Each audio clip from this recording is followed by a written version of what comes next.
Okay.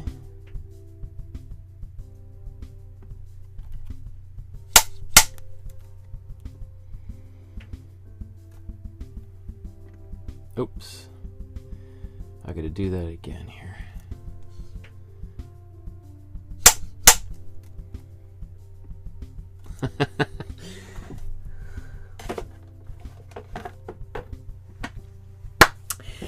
Good afternoon, everyone. My name is Michael Markowsky. Welcome to my studio. Today we're going to make another painting based on the news.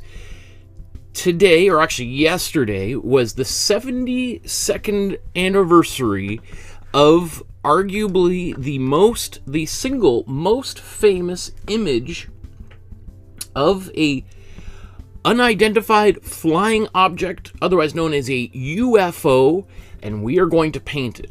Actually, this is a sort of doctored image which I've created.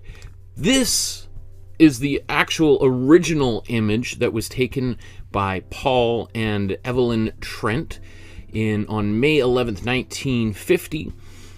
I've made the flying saucer significantly bigger just because it'll make it a little bit easier for us to paint. If we do this, it's going to be this tiny little thing, so it gives us a little bit of room to play. But of course, you're certainly welcome to try to recreate it in this size. We'll talk all about the history behind this photograph. I've been doing lots of reading. I fell down a Wikipedia, YouTube rabbit hole, and I've got lots to say about it. So let's get into it. I'll let you know that there's an outline. I'm going to show you where to get that outline if you want to paint along with me. So let's look at the order of things. What we're going to do is we're going to take that outline. I'm going to show you how to transfer it onto the canvas because I haven't had a chance to do that yet.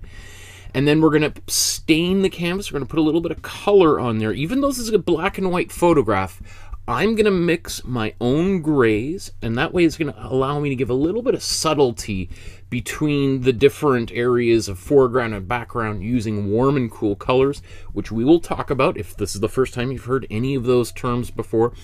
So then, I guess once we got that first little stain going, we'll talk about not the artist's biography, but the history of this photograph, the famous McMinnville photo. And then we'll start the painting itself. We'll do a little bit of underpainting. Then we'll start with our background. We'll do a little bit of work there. Then we'll go to the foreground, back to the background, and so on and so forth. And by the end, we'll be wrapping up probably in about 2.5 hours from now, hopefully. So if this is the first time you've ever seen me, consider liking, subscribing, hitting the notification bell. And if you really found this helpful, consider leaving a donation. There's a PayPal link below, and here's a few other ways that you can do that. So let's get an image onto the canvas. As I mentioned, this is the original painting, or sorry, this is the original photograph. This is the painting that I am going to do, and here's the outline that I did of it on the Procreate app on my iPad Pro using the Apple Pencil. Not sponsored by any of those things, but it's certainly helpful for getting a drawing, an outline done of whatever image you want to paint. So to get this image on here, I'm going to show you how I do this, and I'm going to go kind of quickly because we've done this many times. But so I take my outline, which I've printed off on a piece of photocopy paper, and using my inkjet printer here at home. Nothing fancy. You don't need any special, unusual tools. And I printed it off on an 8.5 by 11 piece of paper. And now I'm going to transfer it onto a 9 by 12 sized canvas board. So it's a little bit, there's going to be a little bit of room on the edges, so I'm just going to extend my lines when I get to that point. I'm going to tape this down. And I'm wondering, do I want to move it up and try doing some of the ground? I'm going to show you another photograph that I found that shows the background a little, or the ground. You know what? I might paint a little bit of this. So I'm actually going to maybe move that up a little bit higher. And the photograph itself was a little bit crooked anyway, so it doesn't really matter if it's super straight because the photo was crooked. So now I'm going to use some carbon paper, carbon transfer paper. You should be able to find this at any art supply store. This particular one is double-sided, so it doesn't matter which side you put down. But there are ones that are single-sided, and so you might want to make a line like this, and then just kind of double-check. Go, oh yeah, it is working. Okay, that's fine. That's fine. So I'm just going to put this other piece of tape on this side. That's going to make it nice and secure, so this isn't going to slide all over the place. Now, I'm not too worried about these lines being perfectly straight or anything when I'm doing my outline. One thing that's kind of interesting is that these old power lines that were over top that you see in the photograph itself are kind of bent and twisted, which sort of is kind of strange because power lines today are relatively straight. I mean, they might sag, but they don't have kinks in them in the way that maybe a power line might have had, you know, back in the 1950s when this photograph was taken. Now, I could use a ruler, again, for this particular process, but none of these lines are straight anyway, so, you know, a ruler is only going to be so effective for this process. All these lines on the roof here, I'm just going to draw a few of them, and then I'll do that later on when we get there.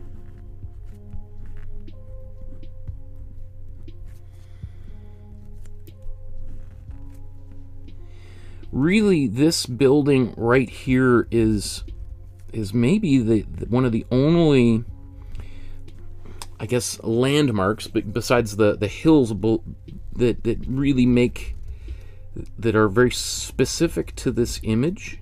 And because of that, many people have examined this water, what do you call it? Water cooler. You know, this is a farm in the middle of Oregon where this photograph was taken, and so this is before they would have had running water pumped out to the farm. But this whole area here is you know, amongst one of the most examined parts of any photograph ever taken, so it's pretty significant. So we'll make sure that we spend some time talking about it and working on it. As for some of these branches on the trees, that I'm not too worried about drawing that. This is what appears to be a fence. I have taken some liberties with the way that I drew this because in the original photograph, this area is very, you know, it's pretty hard to see. So I'll just kind of, maybe while I'm finishing this up, you can kind of see what I was trying to sketch when I was looking at that picture. Not a lot of detail there, right?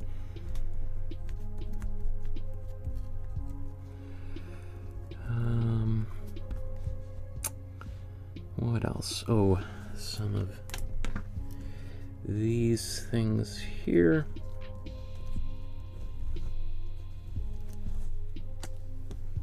Okay, I'm gonna rotate this around. That way I can maybe it'll be easier for me to get it this way. Now these lines are very light, but I'm gonna draw them pressing as hard as I did in with all the other lines, because it doesn't really matter at this point how light it is, because I'm going to paint over every one of these lines, right? Oh, see, this is why you want to make sure you peel that Or you draw. Okay, that looks good. Maybe just a few little guys down here. Okay. Yeah, you can see this is kind of a little bit wonky, but I don't mind. Let's take this off. I'm going to keep this nearby. I usually just sort of have this, you know, right off camera, not to hide it, but because I kind of like to refer to it sometimes when I'm painting. So that's why it's really helpful to have it nearby. Of course, you can just recycle it, or if this painting doesn't turn out the way you like, you can always use it to make another one. You can make dozens of them, right? Okay. So, maybe just before I move on, I'm just going to take a pencil and extend my lines on either end here.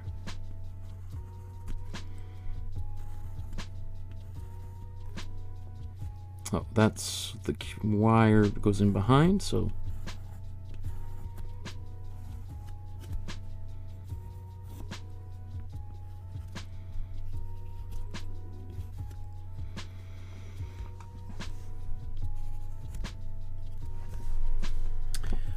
you know what, maybe while I'm right here, let's take a look at another photograph that I was able to dig up that shows this same space from a slightly different angle. This was taken by a Life magazine photographer when they did a feature on this. So this gives us a little bit more clarity as to what we're seeing here in the background. So the photograph, if we just sort of look at these side by side. So the photograph was taken, maybe you can see this post right here is actually in the photograph. So basically the person was standing a little bit further to the left, which explains, you know, again, you can see this here, right? So it looks like most of this is just grass, right? So this is the house, and these are the legs of this water tank. So a lot of this can be, we'll just maybe put a big bush in behind here, if that's all right with you guys. Right.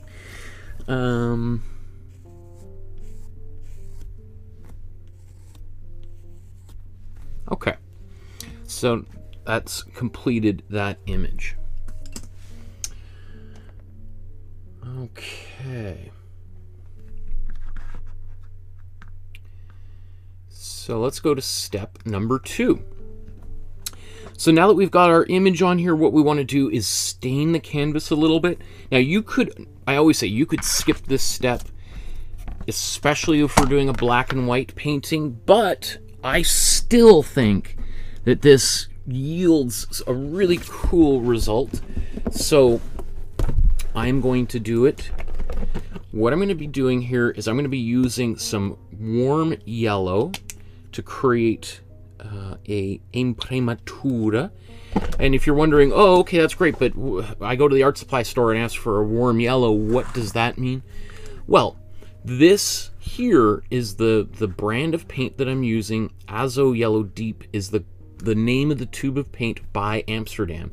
Now, Amsterdam is a student grade paint. It's not the best paint out there.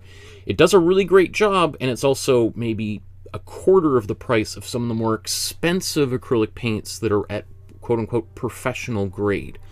So, you know, a tube of paint like this, I just bought all of the paint that you see here on the screen for about $100 Canadian. So that's like, what, $80, $75 American in these large tubes. And so each one of these comes out to about $10, $8, $9 American, maybe $12 Canadian. That's an amazing price considering a smaller tube of paint by, let's say, Golden can cost about $25. It'd be half the size, twice the price. But it would be a little bit, maybe 10% better in quality. So you do the math, whether that's worth it, right? So golden these are the colors I would suggest if you want to use golden. If you want to use Liquitex, they also make a professional line, but this is their student grade paint. Winsor & Newton, their Galleria set, I think they call it. Buzz, Artist Loft, you can get these at Michael's Art Supplies. Peebo, Holbein, and Daler-Rowney, right? So those are your major brands of acrylic paint. So let's now mix and put this paint onto the canvas. Whoop. Maybe just a little much. Take a bit of water out there. Now this is, again, the only time I ever use water when I'm painting with acrylic paint, because really what I'm doing here is staining the canvas, and I'm painting on top of a gessoed ground, and gesso is basically like plaster powder mixed into clear acrylic, and it'll absorb the water really well. Subsequent layers of paint, not so much. So you always want to be careful how much water you put into your acrylic. It's not going to make the world explode, but it will make the subsequent layers of paint perhaps not adhere as well as you might like. So maybe in 100 years it falls apart. And I know some people are like, who cares 100 years from now? I'm just wanting to have some fun. And if that's your approach to painting, that's totally cool, right? There's nothing wrong with that. But, you know, if you're tuning in because you want to get better at painting and you're thinking of making a career out of it, well, you know, if you're planning on selling paintings to someone and you're charging them, you know, maybe hundreds of dollars, thousands of dollars, well, at some point, you know, somebody might want to sell that painting or gift it to a relative.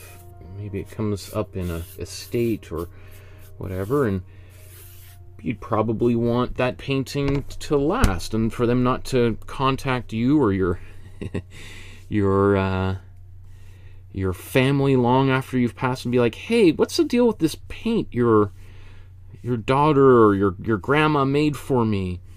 It's falling apart. The paint is flaking off. So anything we can do to make the painting last a little bit longer. We live in a disposable society, it seems like now, so most people are like, yeah, well, whatever, but if it can last a few years, that's cool. But I think of art as a craft, and I'm always interested in trying to use the best practices possible. Okay, I'm gonna let that dry. That's a really nice, I got the ratio pretty good there, because I like it's nice and thin, but not too thin. If you've been watching for a long time, you know that sometimes I sometimes do it really thin. Not a big deal, but it's just nice when it works out kind of, when you do it well, then it's like, oh, it's good to celebrate those little things in life, right? Okay, so I'm just gonna blow dry that really quickly before we move on here. So I'm just gonna mute the microphone momentarily.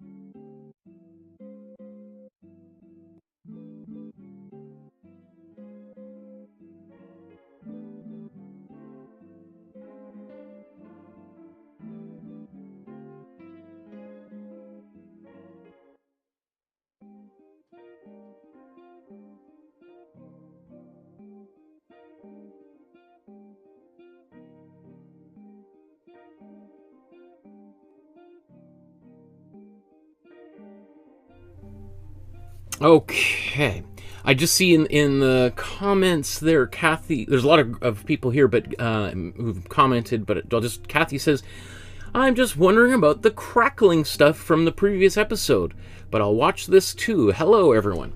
So, I got a few things. This is the results of my painting, the Kazimir Malevich that we did on Tuesday. And I did videotape the process of this, and I did have amazing cracks, and then I painted over it. So I'm going to do another one.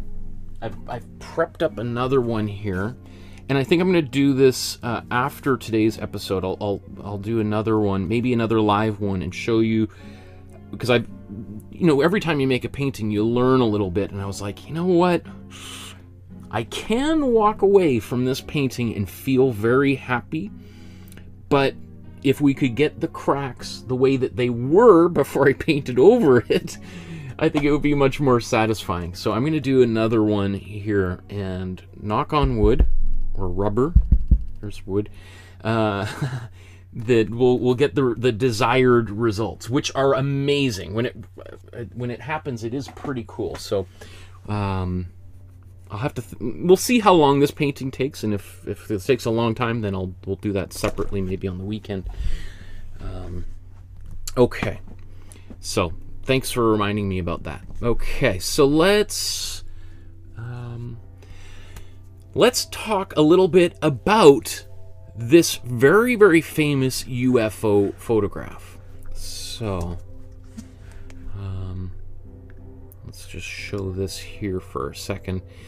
So this photograph is, again, probably the single most famous photograph of a UFO, and still to this day has not conclusively been debunked. There's definitely been many people who believe they've debunked it, but there's still many, many people who still believe this is a photo of the real thing.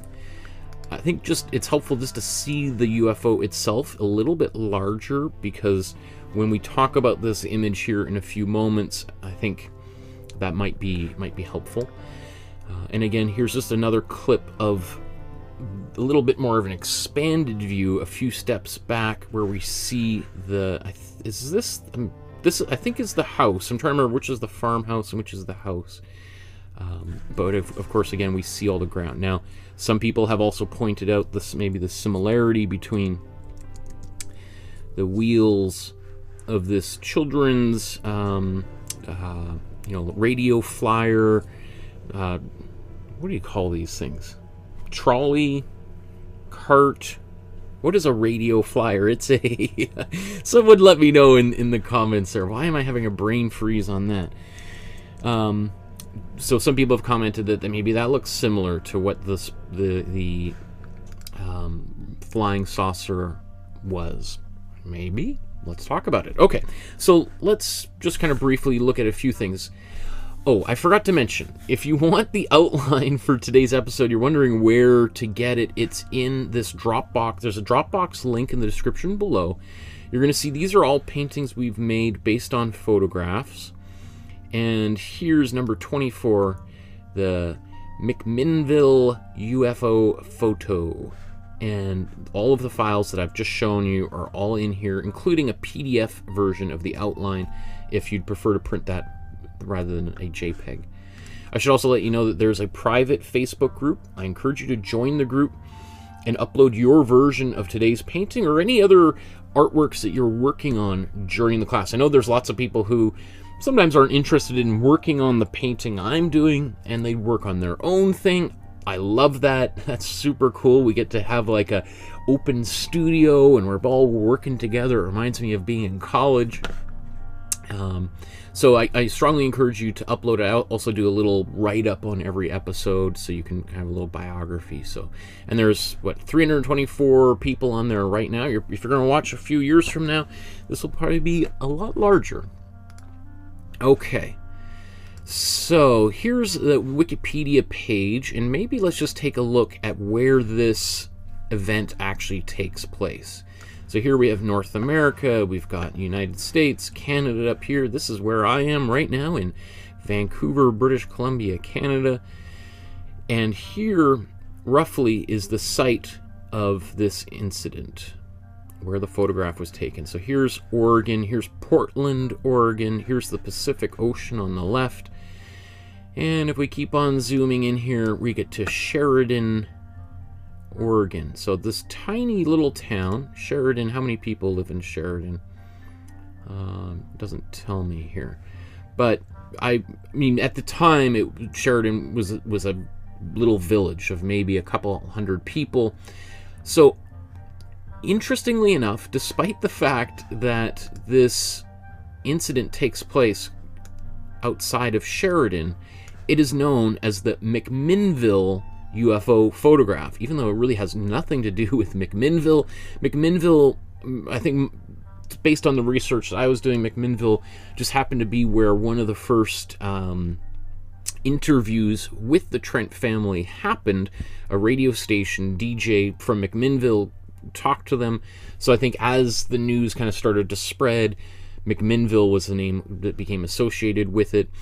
As well, McMinnville is the largest sort of town nearby, right? So this is basically, I think, what, about 10 kilometers from one end, or 10 miles, so that's like, what, 25 kilometers or so away. Anyway, let's get back to some of this history. So this couple here, Paul and Evelyn Trent, were farmers that had a small farm outside of Sheridan, Oregon. And as the story goes, let's kind of go, because the story has changed slightly, which is seen by many people as being as evidence that they lied and made the whole thing up. I would say most people have poor memories, so it's not surprising people's remembrances, recollections of things change. But considering the significance of this moment, it is maybe a little bit of a red flag that the story changed over time. But, well, because specifically they claimed that they saw this flying, or Evelyn, the wife, claims that she saw it first, that there was this thing flying kind of in the sky approaching her, and she saw it. She called to her husband, who was inside, or I'm not sure exactly where he was. Yeah, he was leaving the house. He was inside the house. He hears her calling, oh, and so he runs out, sees it, and then they have a brief exchange. Get the camera. Where's the camera? Is it in the truck or is it in the house? And they're sort of running around trying to find the camera. He finds it. I think it was in the truck where she said it was, because, of course, she's going to be right. Anyone who's married knows that your wife always is right. And so they run and get the camera, and he has this, I had a page, but I don't think it's open, of this, camera from the 1950s, which is one of those like accordion style cameras, an accordion style pocket camera. And he gets it, and strangely enough, goes down onto one knee to take the photograph, which again, some people have said is evidence that he may have had a little bit more time to compose the photograph and may have gone down on his knee to make the image look like it was higher and further away than maybe it was. Because if it was a model, you'd want it to look like it's high up in the sky and not just kind of floating near the ground. Anyway, he gets down on one knee, takes this photograph, takes a second photograph of that flying saucer from a slightly different angle. So there's actually two. This is, as you can see, this is the image that we're painting, but there is another one. This is the close-up of it, and we can see it we can now see almost right on from the side. And so it's maybe just worth looking at this shape. Notice how what some people call an antenna on this UFO is not right in the middle. It's a little bit off center, right? That's kind of strange. If you imagine if it would be spinning, if that was not right in the center, it could create some destabilizing flight pattern. But who knows? If aliens are able to fly across the galaxy, maybe they've overcome an issue like that. So they take the photograph, and they sort of think nothing of it for a few days. A couple days later is Mother's Day. They celebrate Mother's Day. There's still film in the camera, so they, instead of taking the film out and ruining those shots, they take some more photographs on Mother's Day celebrations. And then they get the film developed, and they show it to a friend of theirs that's a banker. The banker is like, wow, this is amazing, and he wants prints. He gets some prints made for the bank. News starts spreading, and I'm not sure exactly, the story sort of gets a little unclear at this moment. That image is given to a newspaper that prints it almost immediately, sort of national news. It's kind of locks onto that story, and it spreads through the news wires and goes all across North America, across the United States. It's printed everywhere and seen as sort of evidence of UFOs. Let me see if I'll talk about that in a moment.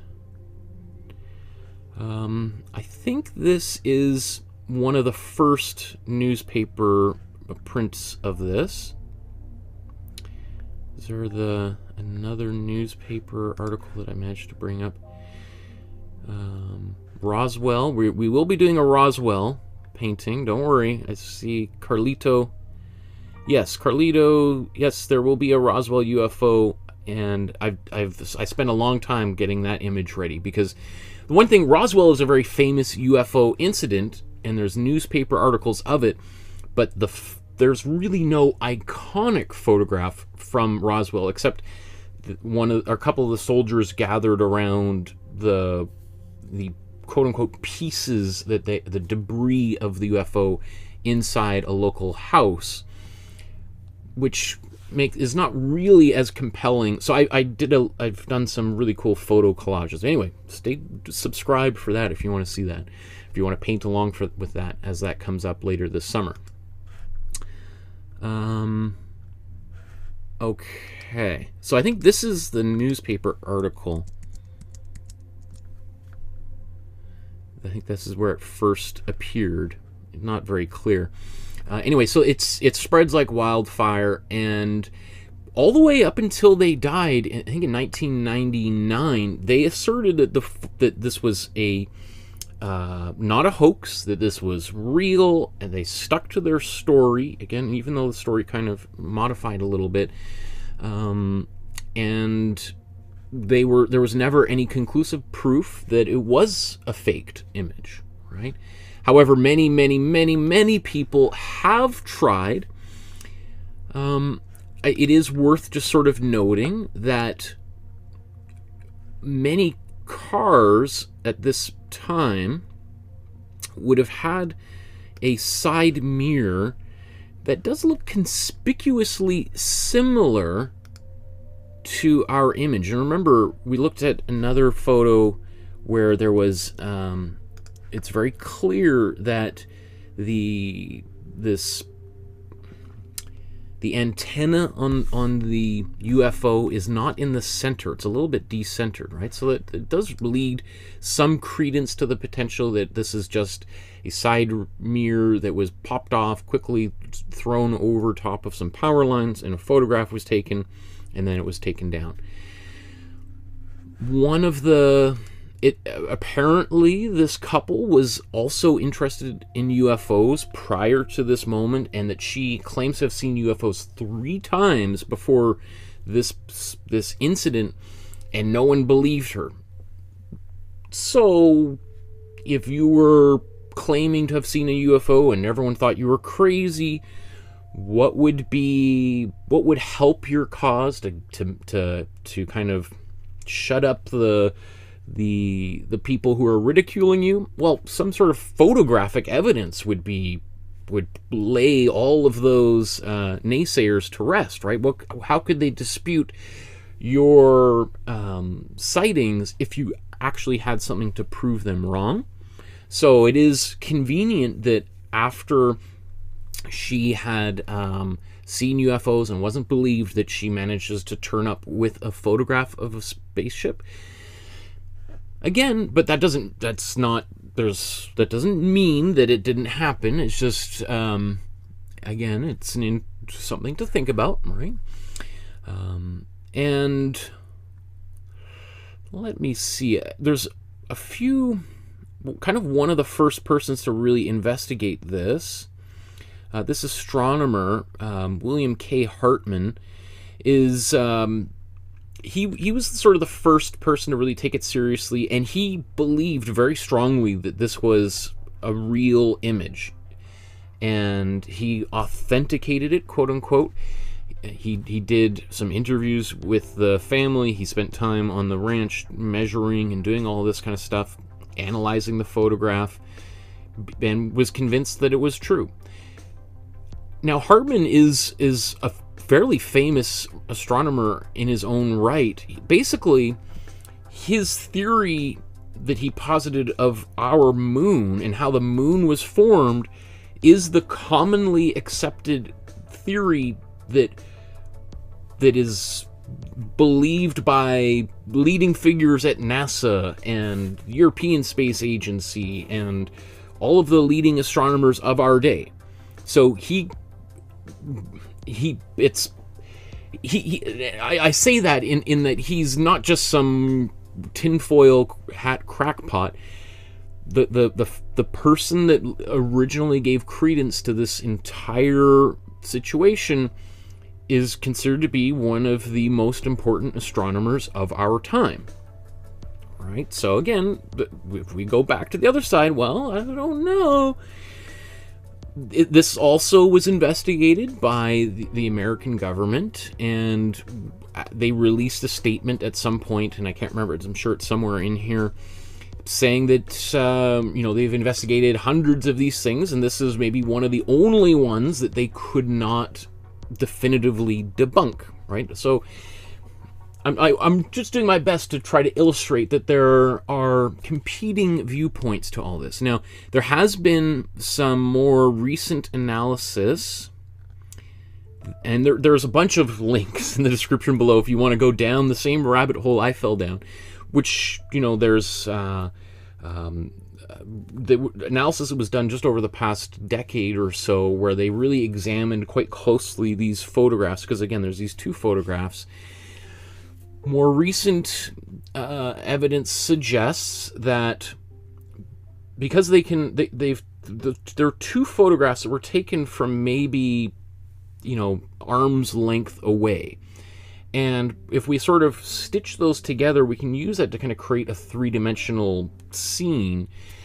And it seems like that UFO, even though it's kind of changed its angle from like what we're going to be painting today, kind of like this, to side on, that is remarkably in the same exact place that it was. So it's basically these two photographs show the spacecraft having kind of, changed its orientation, but is in exactly the same location. So the big question is,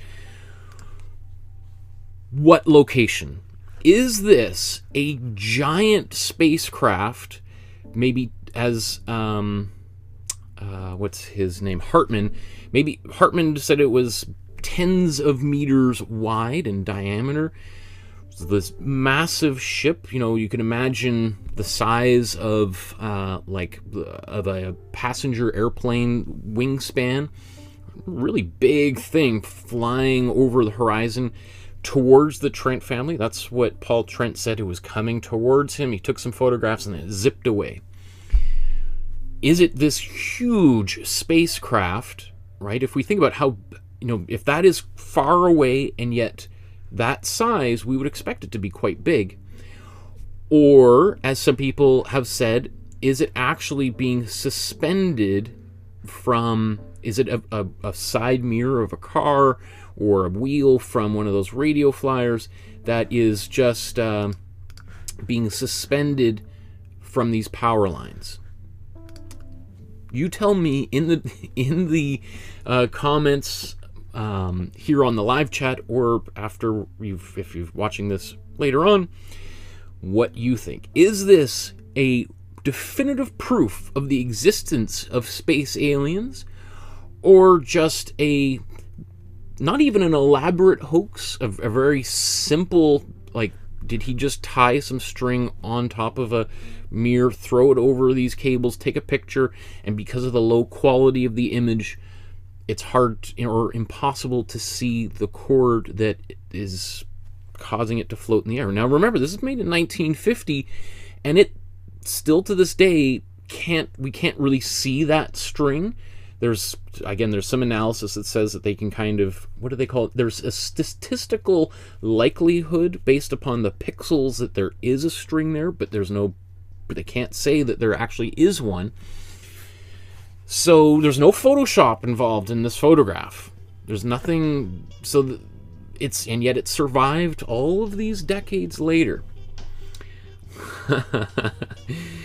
Lolly says, no, it's definitely not. It's absolutely 100% real alien spacecraft.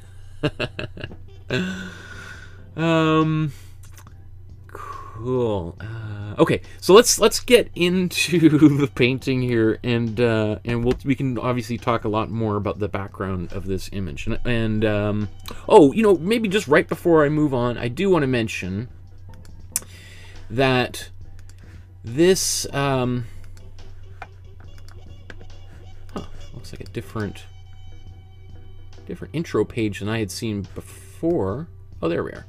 So in McMinnville, every year, in fact, just starting tomorrow, is the UFO Fest, the second largest UFO festival in the world after the one in Roswell, New Mexico. So this has been going on. This is now the 22nd annual festival, and I imagine it'll continue for a long time. I'm sure it's great for the local tourist economy. So certainly consider checking out the festival if you're in the Oregon or Washington area. Okay, so let's move on here. So the next step that we may want to consider doing is what we call the underpainting. And there's lots of different ways. We've talked ad nauseum about different approaches to an underpainting, and not everybody subscribes to the same process, right? Every artist has a different way of going about things. But what many artists might do is do a little bit of outlining. And actually, now that I just think about this, I don't want to just leave this like this. I think what I'm going to do is apply a color over top of all this, a white that's got kind of a grayish white that we're going to add a lot of medium into, so that it kind of looks like a black and white photograph. So I'm going to do that first, actually, before I even get to my underpainting. Let's do it right in here. So let's put some white paint on. We'll put all of our paint on the palette. And again, I know it seems kind of crazy to put colors on the palette when we're doing a black and white painting, but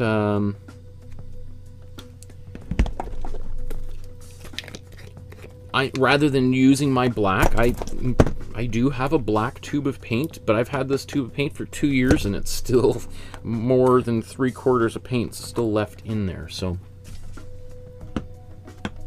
I'm just going to use one of these. When these sort of get low, I just cut them open and put them in here, and often I forget to use this. So let's...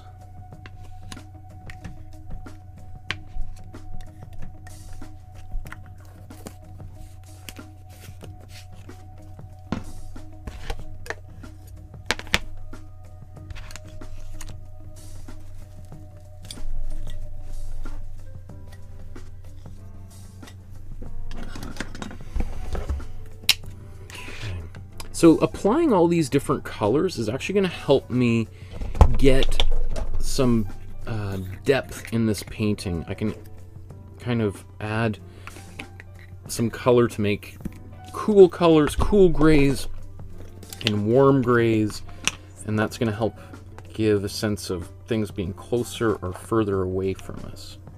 Okay, I think that's good enough for right now. Let's move these guys out of the way.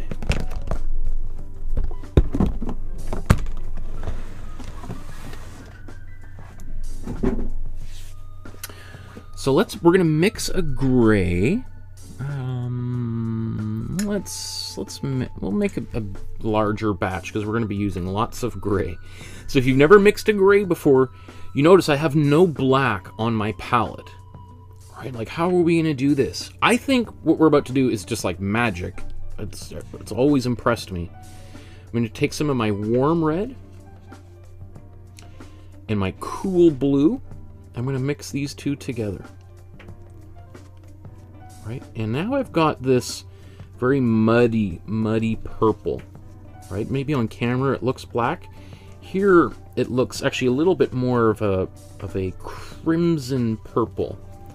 Really, really deep purple. Almost like a scab after, the blood is congealed. That's kind of what that looks like. So that actually tells me a number of things. One of which is to get it a little bit more purple, I'm going to need a little bit more blue because I probably had a lot more red in here. So now I mix that blue in, and now we've got a pretty good purple.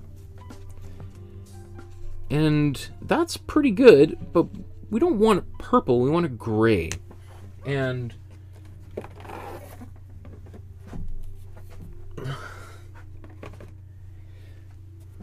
so what we've just done is taken our warm red, mixed it with our cool blue, and they're not quite across from the color wheel from one another, but they're pretty close. You can see they're getting close to the neutral core. So how do we get in here, right? Well, essentially, when you mix colors directly across the color wheel, you get a gray, right? Assuming you have the right proportions, right? So basically what we're going to do is we're going to add some cool yellow into this. We get a green, right? Or otherwise you could say we've made a purple and we're adding yellow to it. And that's going to pull this into the center. So let's do just that. Let's take some of our cool yellow, mix it into here, and I'm going to be doing this over and over throughout today's episode to get the colors that I want. Now, that is looking kind of a little bit more on the brownish side. So that tells me I've got a lot of cool yellow and red, not maybe enough blue. All right, so let's put some more blue on here. Maybe I just put too much. Not bad. Actually, especially because we're going to be using this maybe as a bit more of a background color. That's going to be totally fine. Okay. So I think that's really good. But I want to make a very light color, almost like a white. So I'm just going to wipe this off.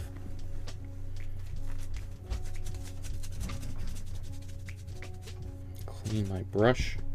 I can even see it's a little bit on the purple side, which, I probably prefer anyway.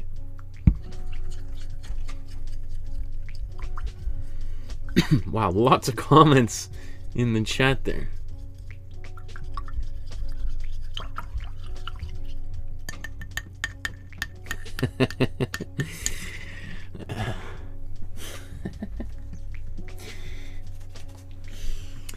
Oh, I love you guys. What an awesome group of people. Okay, so I just cleaned that brush because I wanted to. I could, if I wanted to make a darker color, I wouldn't have cared. But since I want to make a light color here, let's get some of this white on the brush, and maybe just a little bit of my gray. We mix this up, and that kind of gray disappears a little bit. Let's put a bit more. Not bad. And you know what? I'm going to put a little bit of just the blue in there. That cold blue. Did I put too much? Well, I want to make more anyway. So let's put... This will dilute that blue a little bit. If you put too much color in at this point, it's going to be really hard to lighten it back up. So I always say, just go slow. There's no hurry.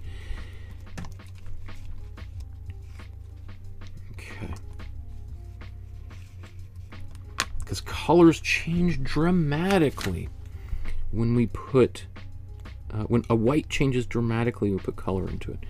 So I'm putting about 1-to-1 white and matte medium in here. I think I'm going to even actually double that here in a moment.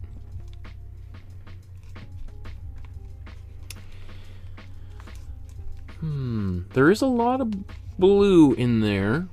It's got a very, I'm not sure how it shows up on camera, but it's got a very subtle baby blue. That's not going to be bad because a lot of this is going to be background and sky.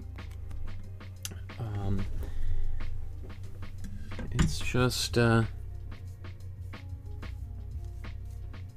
as well wipe this brush onto the brush I'm going to be painting with, right?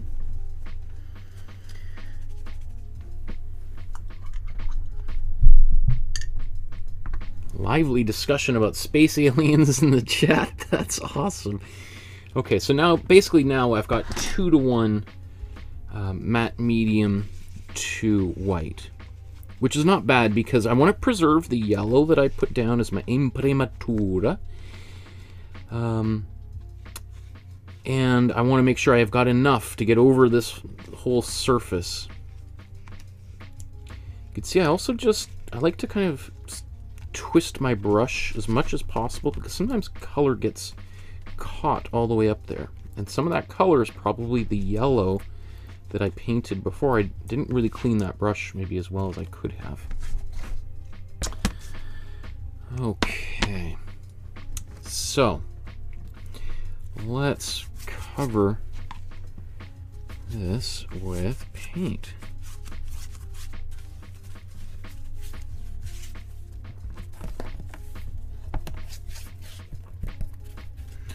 So my initial goal when I'm doing anything like this is just to get as much paint on here as quickly as possible.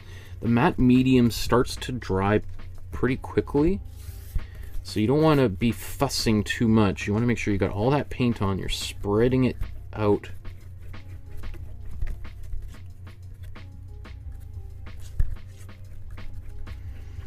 So right now, that is pretty opaque, right? There's not a lot of my color coming through.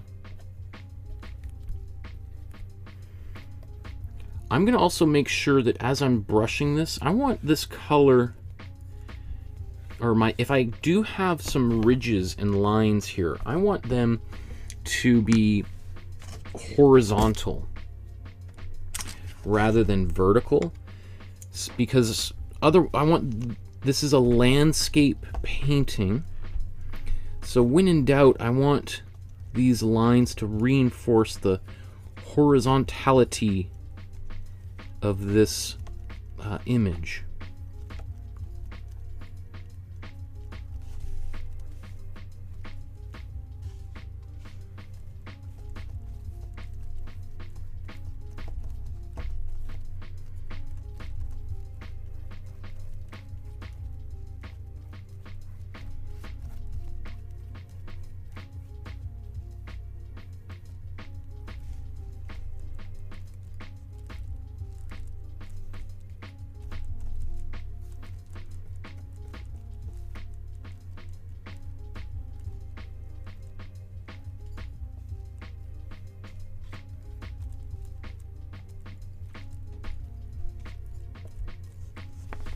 So if I see little areas that are slightly thinner, what I do is I just get a little bit more paint on.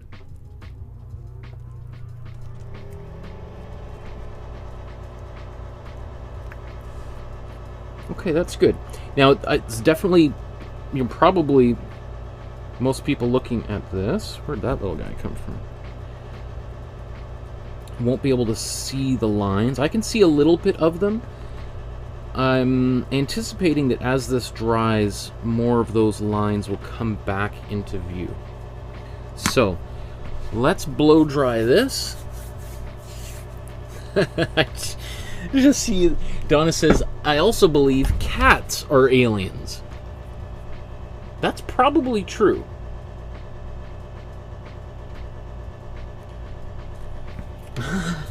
Okay. Gotta wait for this to reboot, so it's probably a good time to take a sip of tea.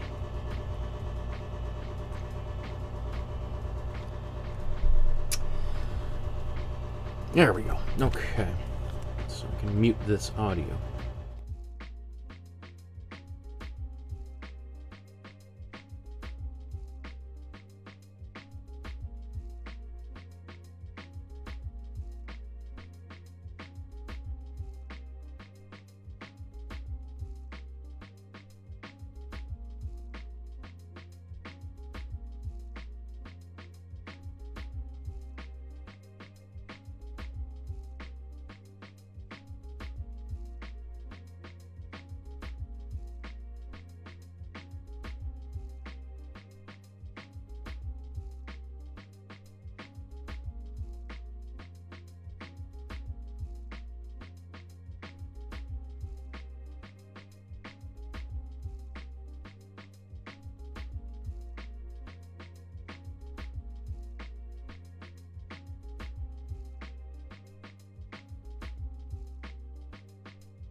Okay, so that's cool.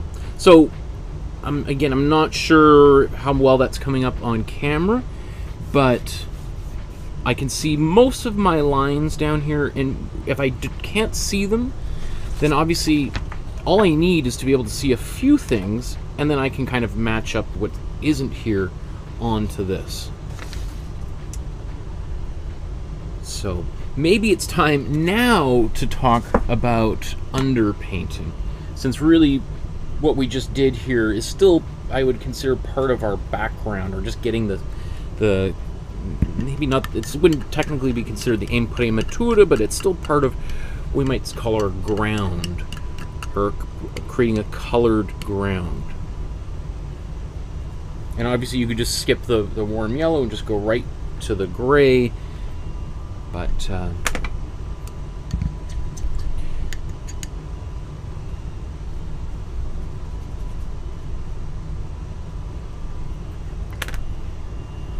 always like to think, I want to try to show, you know, not advanced painting techniques, but techniques that artists have used traditionally for thousands of years that you can take or leave if you want to.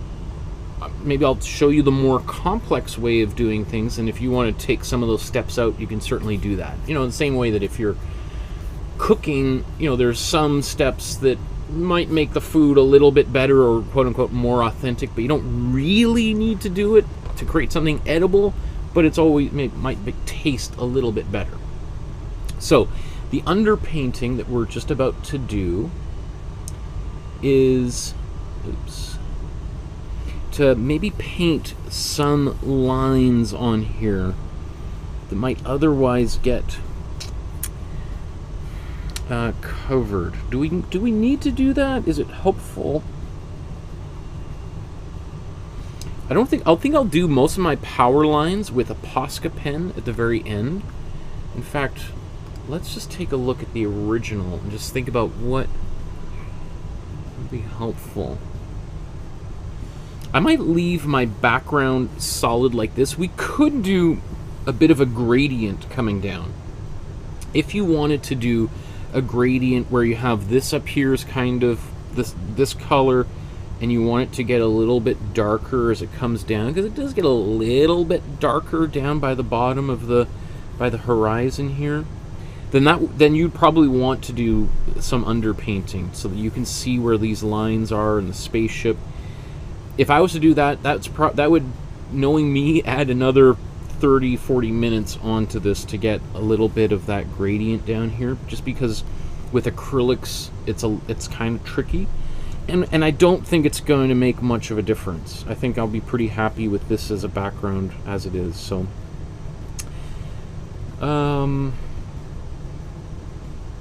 let's do a little bit of this. So I'm going to take the black that we made earlier,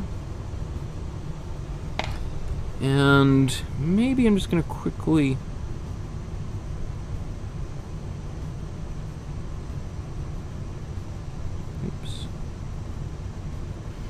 paint out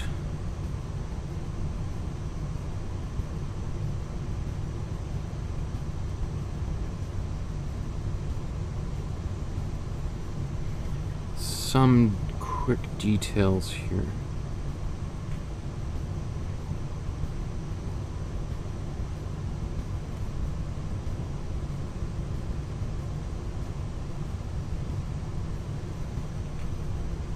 Notice, like, I'm not worried about these lines being solid, or I mean, they're kind of a little bit rough, and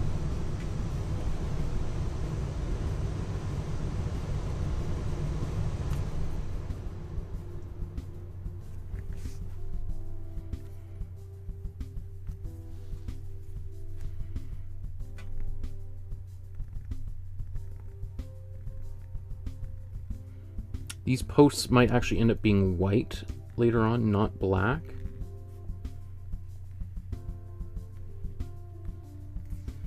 Like if we look here,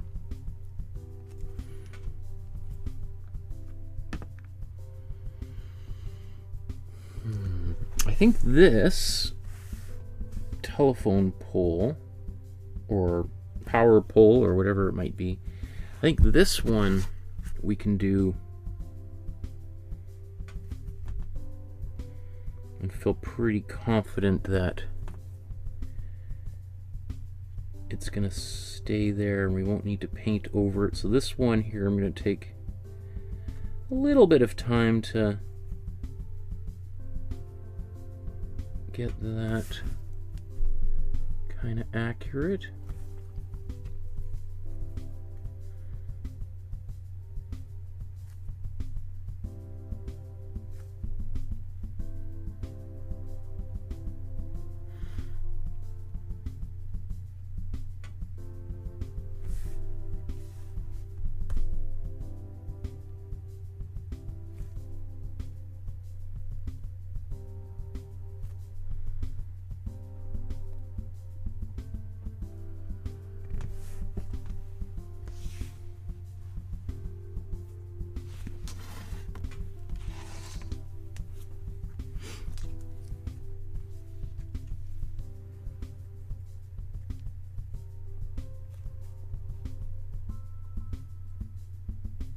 Trying to see where this post is because it's kind of disappeared, so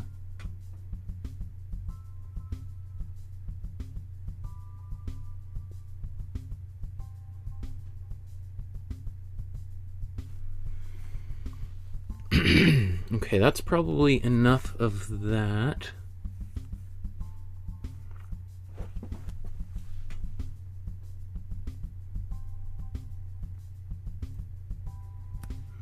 Brush is not, I think it's gotten a little bit warped, so it's not straight, it's kind of curved a little bit frustrating.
Okay. So oh, the spaceship, do I need to do... I don't think I'm gonna do an out. Do I need to do... Would it be helpful? I'm just thinking to myself, would that be helpful? I don't know.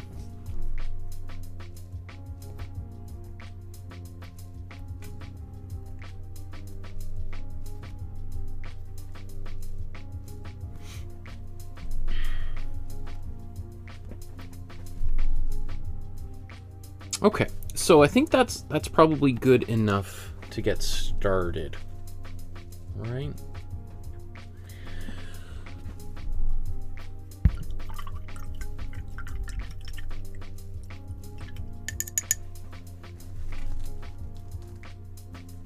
The other thing we want to remember is that right there, that's my darkest color. I might use black potentially for things that are right in the foreground. And the black might be like a Posca pin I could use for these cables that are right up front, maybe some of this building. Those are the things that are immediately as closest to us. And then everything else is going to be a little bit more gray. So this, even though it's our darkest color, is not as black as black. So I'm happy with that sort of being at this location in space. Because if I put a black on here, that black, even if I did it side by side, that black would appear to be in front of this, right? Just because of the way color works. Black always wants to come as like right up towards us. Okay, I'm ready to move on to the next step here. So now that we've got our Imprimatura done, and we've done a little bit of underpainting just to lock in some of these details, let's go to our background and start painting the background. Now, in a painting like this, what is the background? The background could mean different things for different people. Potentially, our background could be the flying saucer as well. It could be the sky, it could be this far hill and some of this details. The way that I'm just going to think about it is I'm going to say pretty much everything here is background. I'm going to leave the sky as it is. I'm not going to do any gradient or anything. And then when I paint the foreground, basically I'm going to paint the foreground as this object here, the house and the water cooler, and the flying saucer itself, right? Even though technically, this might be foreground, one may consider that middle ground or background. Again, just for our convenience sake here. So to get our background, we're going to continue painting with the gray, and we can just add more of this color in here to get a pretty subtle gray that's going to be for these distant hillsides. So to do that, I probably also, I'm going to add a little bit more of this blue, because that's a cold blue, and cold colors will recede. They seem to kind of go backwards into space to create depth. Just like we added blue to this to give a very subtle backwards push to the sky, because the sky obviously is the furthest thing away from us, right? It's really far. So that makes sense to use that. We're going to use a little bit more blue in here. And then maybe for some of the bushes down here, I'll add a little bit more warm blue to pull that forward. So I think we can go to a smaller brush.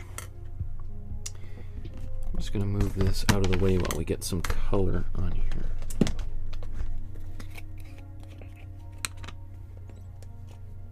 Ooh.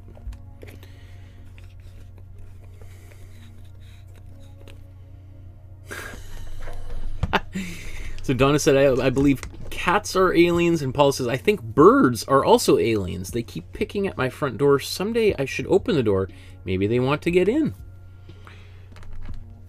Take me to your leader, Paula. Okay. So here's our white. We're gonna make a gray. We're gonna make it obviously darker than the sky. In fact, let's put these side by side. We'll mix this paint. Yeah, I'm not gonna mix all of that white. We're gonna use some of this color that was there. Now I've got some matte medium still in here. It's gonna make it a little bit more transparent, but that'll be okay. But let's make it a darker gray. Let's take more of our dark color. That would work. But I think we want something even darker. And again, let's take a little bit more of this cool blue. Not that much, but enough to make a bit of a cooler blue gray. See, I kind of add a little bit here and go to it.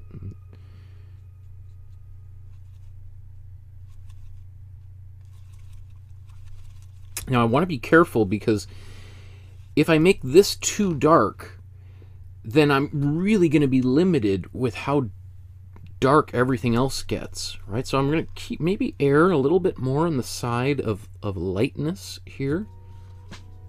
That's going to allow me to build up more and more space. Okay.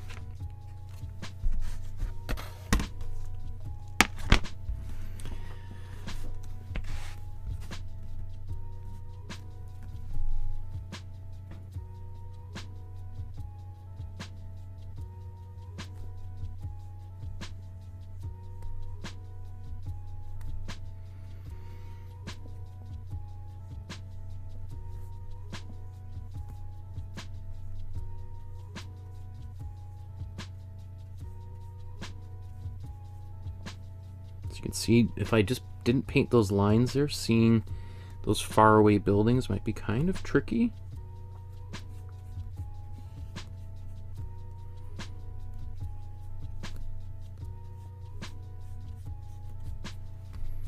So these are some houses that are in the distance. I think there's another one here too.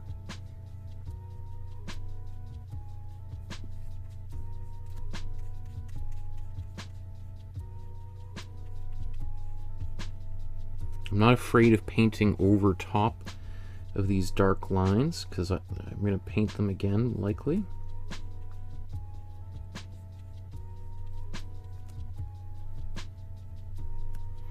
And you know what? I'm just going to go down a little bit further. That's that fence. I want to make sure that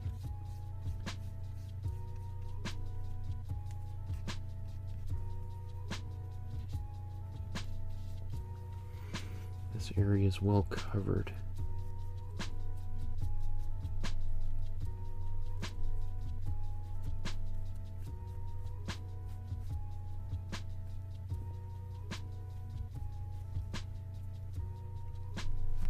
Okay. Good little start. Now there is this is going to be more complex because we have a reflection here. So technically we could paint this. In fact, let's do, should I do this now? You know what? I'm going to save that because I can always recreate this color later. So I'm just going to save this here. I'm just going to erase that little blob.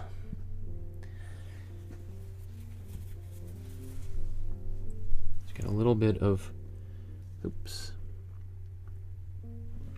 a little bit of water on a cloth, and I just wipe that away. You don't want to wipe too much, otherwise you're going to wipe off a lot of paint, but that's pretty good. Now what I'm going to do is I'm just going to add a just infinitesimal amount of darker gray here.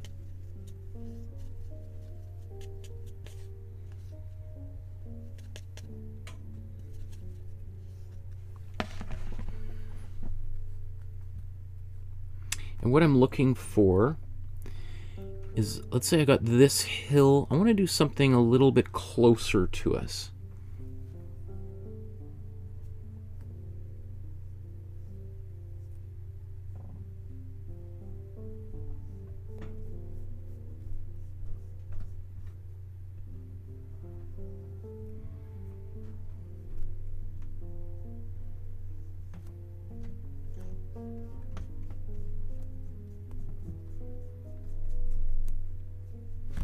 about if I just zoom in here? You can kind of see a little bit of what I'm up to.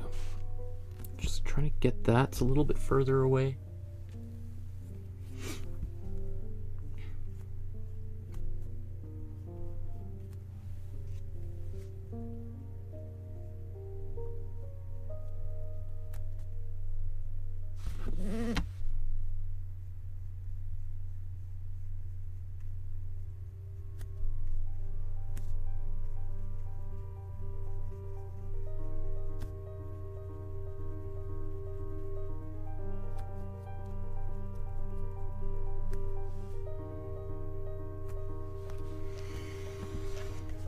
Okay, let's do this again. Let's take even more.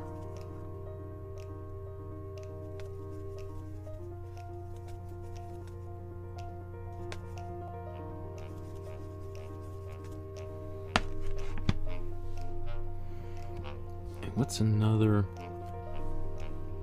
darker area?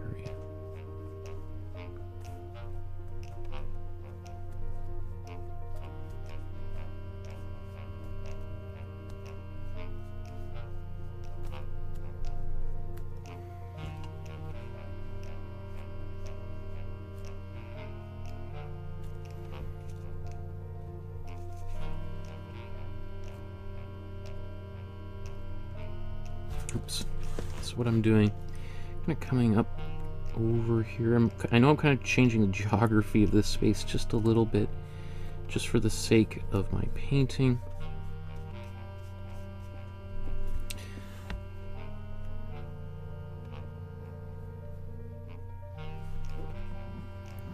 Just to try to create three kind of little slightly distinct spaces here. If I want to go back, let's say, oops.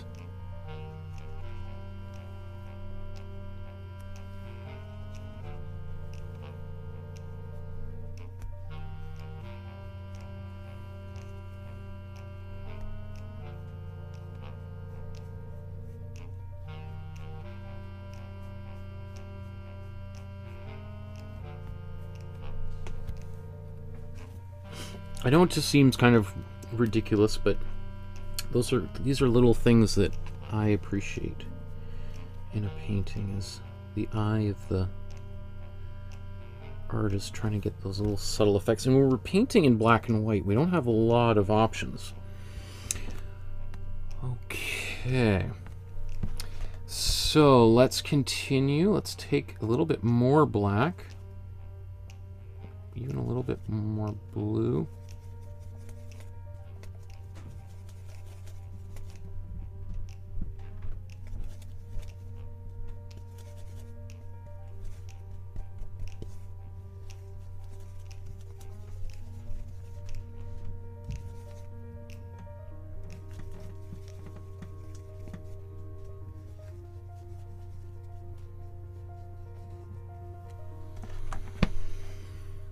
Okay, now, I wonder,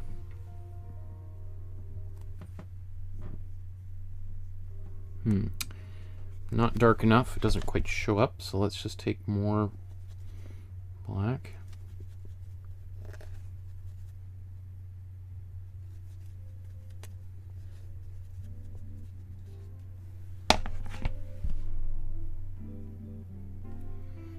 There we go.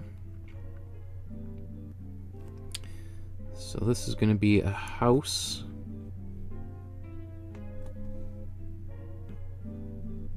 In the background.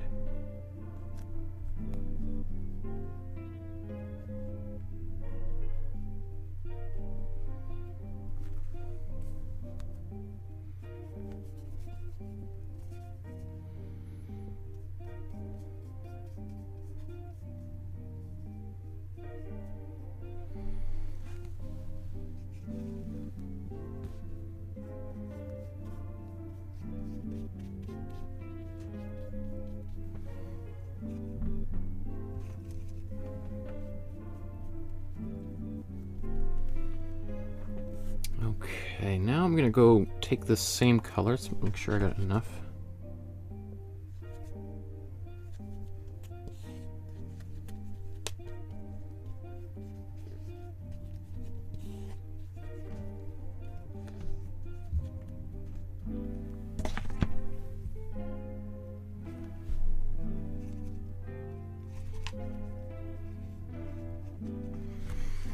And let's show these side by side, and we'll zoom in on this as well. So this is that building there that I'm painting.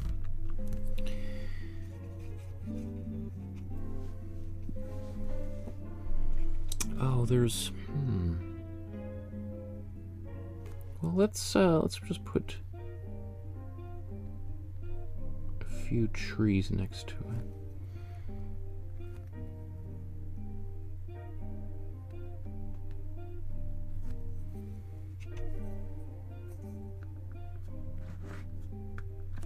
I might lighten up that side of the building just a bit too.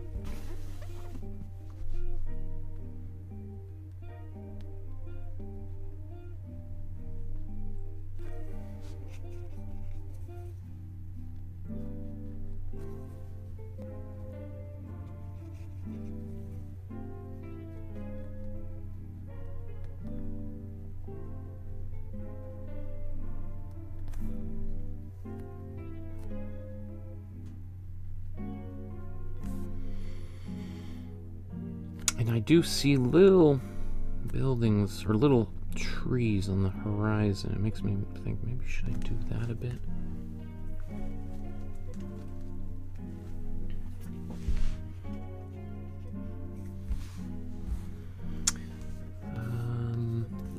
I'm gonna blow dry this, and then I'm gonna maybe go back into this.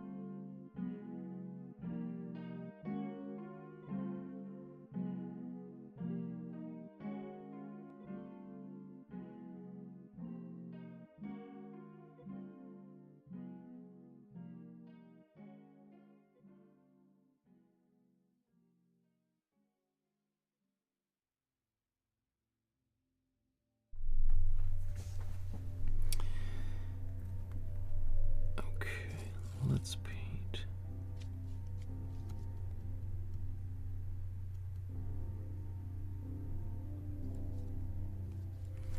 Might be a little bit bright. That's okay, I think. I hope nobody minds. Let's see. Let's do another one.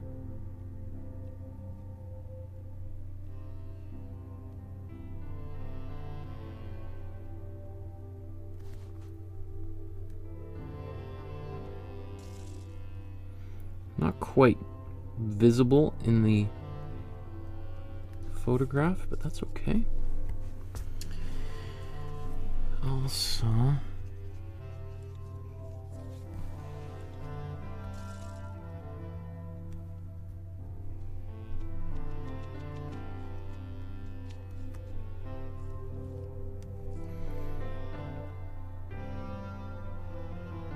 should have done this earlier, but hey. It is what it is. Let's do a few.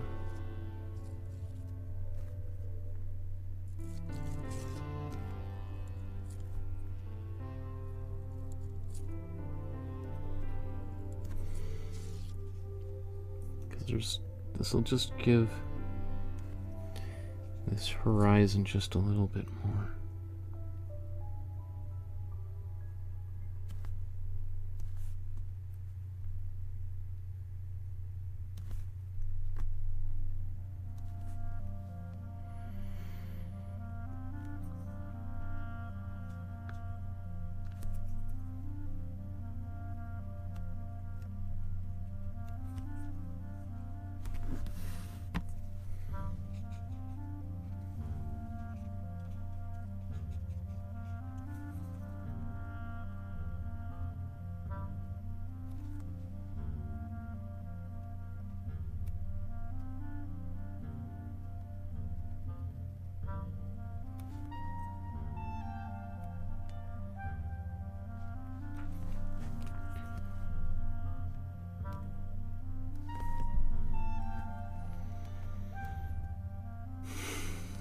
Okay.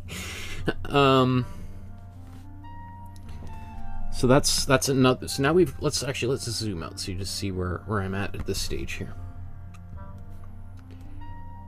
Right Alright, so here's our background slowly coming into focus. Now we're going to do the next area in front of that, which is much darker. That's going to be, some of these are going to be in front of these buildings. So this is almost like the tall grass that is in kind of right behind the fence, it looks like. And it's going to be darker. It may even make sense that this actually, I might lighten this up a little bit later on. So we'll just keep an eye on that, because we want to try to get all of these on the same space, right? So it is likely that, yeah, that might have to get lightened up. So we'll just darken this area even more. If you're really worried, you can always have a few of these on the go, so that way if you do need to mix a gray again, you don't have to mix it from scratch. You could just have like, okay, this is my middle hill gray, and then I got another one that's a little bit darker, and darker and darker and darker.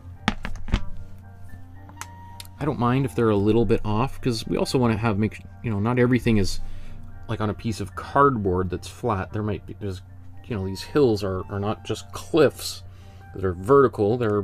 So there's going to be some variety in here. And if we were making a giant painting, we would do a lot more detail in there. But this is relatively small. Okay, let's zip back in here.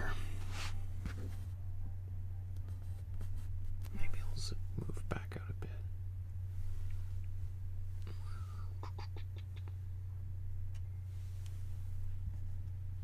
Okay.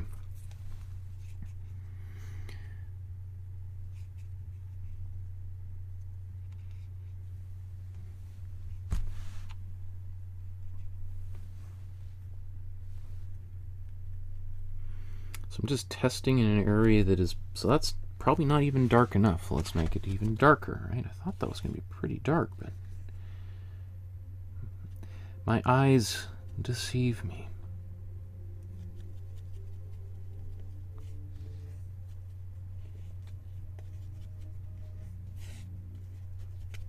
I think what's happening is I keep mixing this in, and then I mix a little bit of more white in there.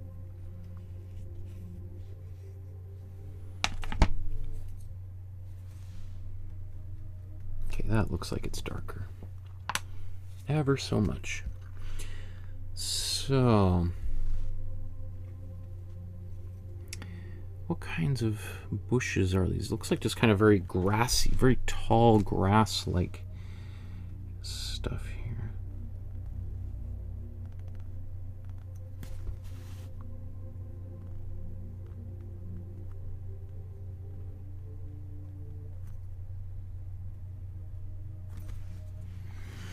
Maybe should I go even smaller?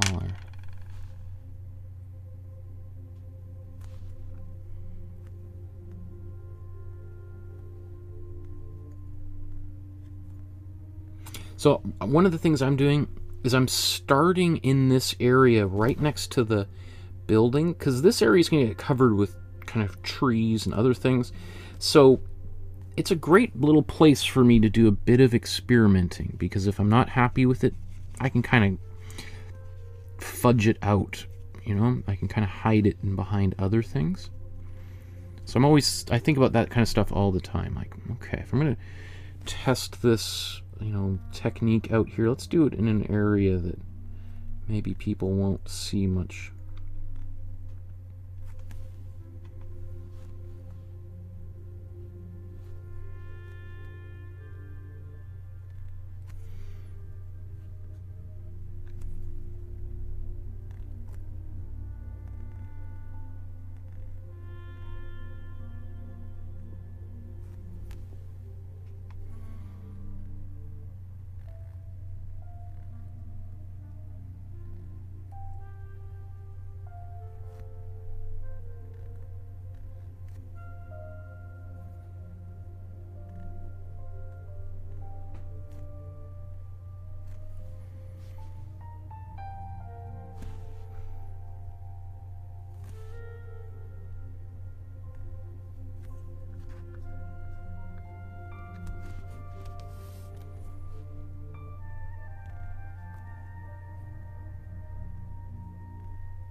So right now everything's kind of evenly spaced, about the same height, all pretty vertical.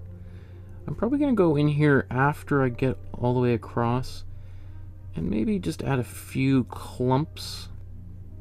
Oh, this tree. That one, maybe I'll paint this a little bit. Maybe I might make it about the same color as this. So let's just keep on going with the plan. I forgot about that little tree there.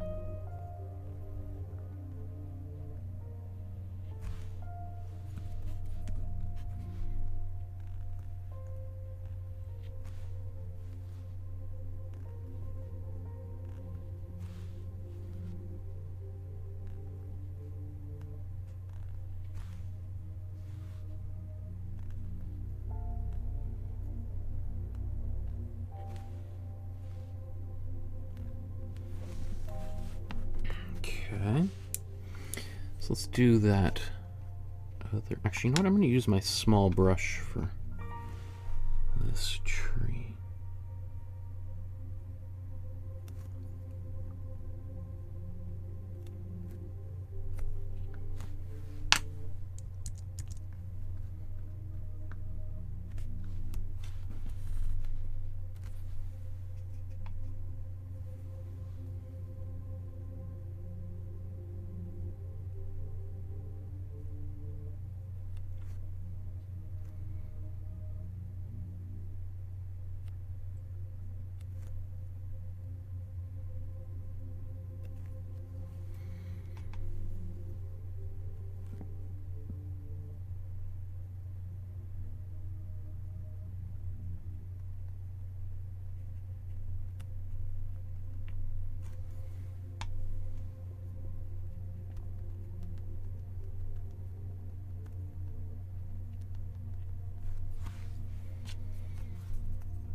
Okay. Don't want to do any more trees like that. Maybe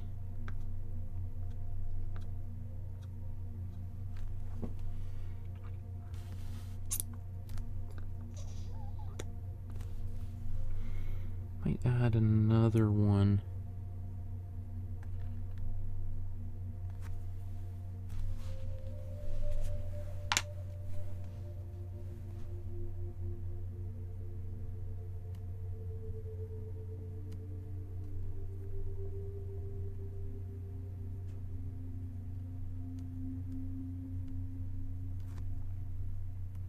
No, it's not technically there, but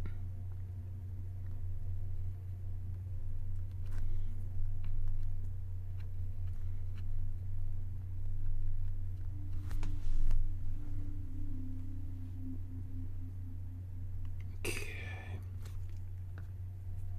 I could add lots. Let's do maybe one more.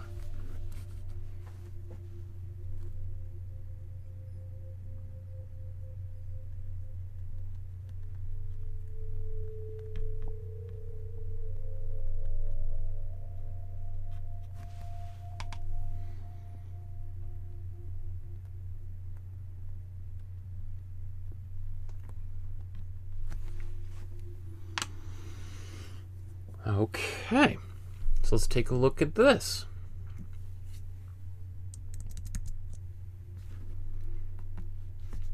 Now this grassy stuff looks almost like a fence now. I think I might just modify it a little bit by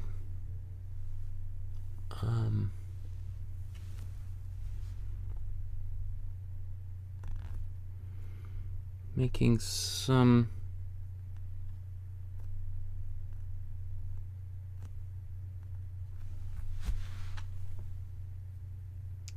that are in a few different directions.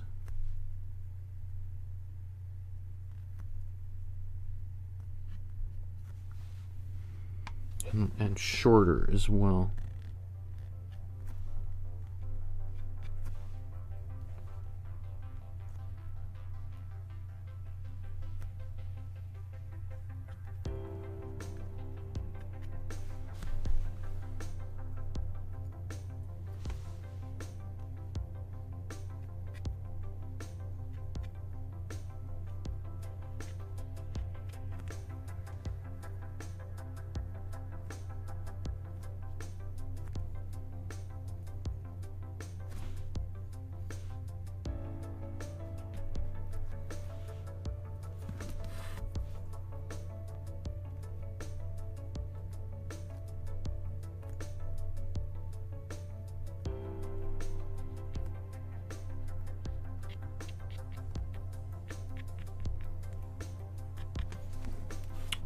Cool. Actually, I just want to come back here.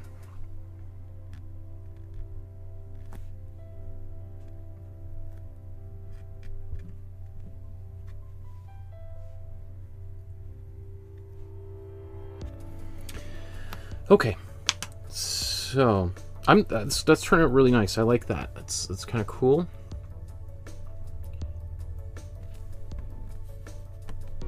Slowly building these different planes. Okay. Now,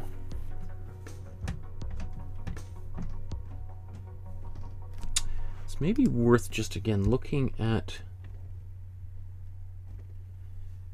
this. Now we've got this kind of grassy field and we got these posts.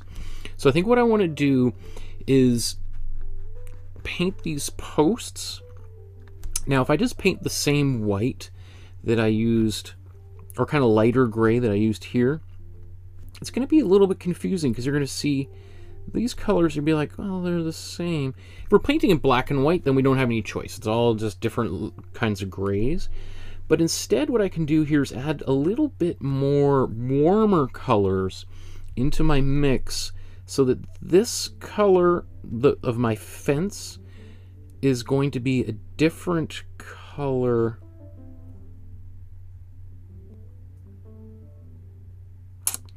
Actually, you know what? That fence needs to come further down because we need. So okay, I'm going to do another layer of an even darker gray before I get there first. So let's do that.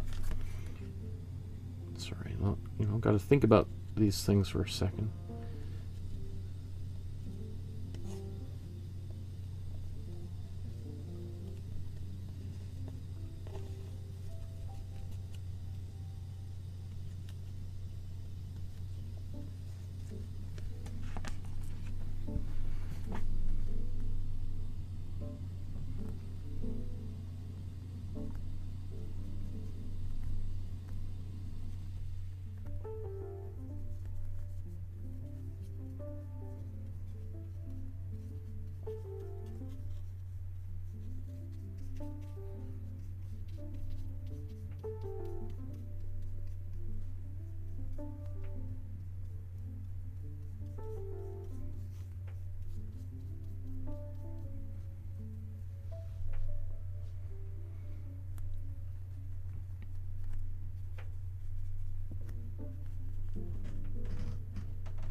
I'm going to clean these brushes.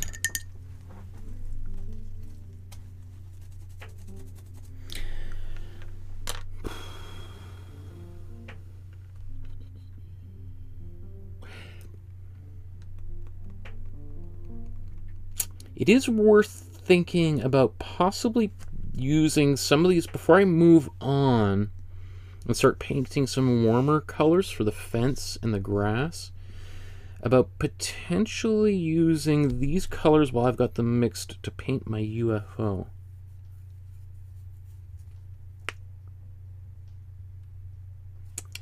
even this cross. I think I might paint that cross right now, actually. Or not cross, but this post, telephone post. Let's see. Oops, I mean, let's zoom in here.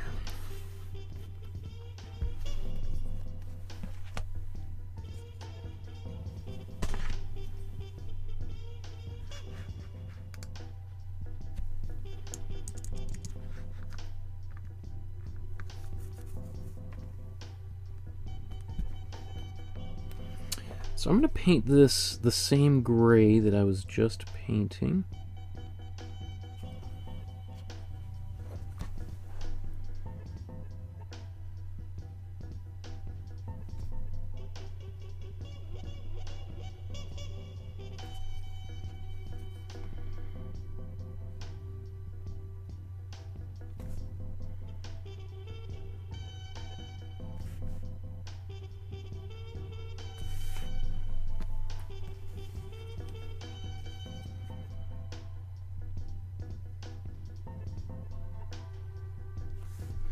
Do you see how it kind of just receded a bit?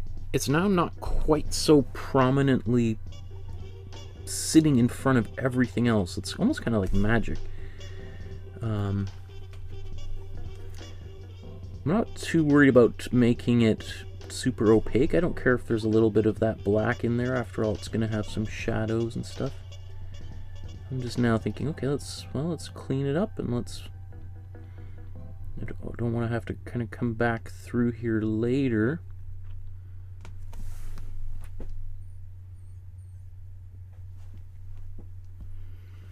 Okay.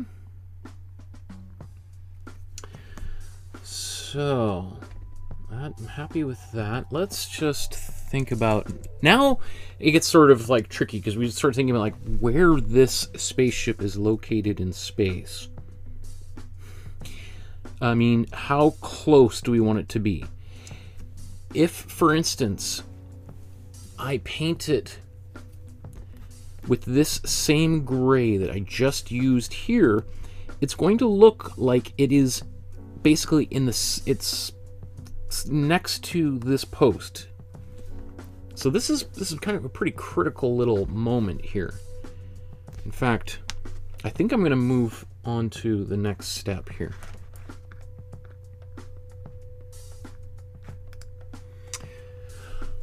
Okay, so we've got a little bit of the background done, the hills in the distance and the kind of these other farmhouses nearby. Let's think about painting our spaceship, and then maybe we'll after we got the spaceship, then we'll do the rest of the foreground.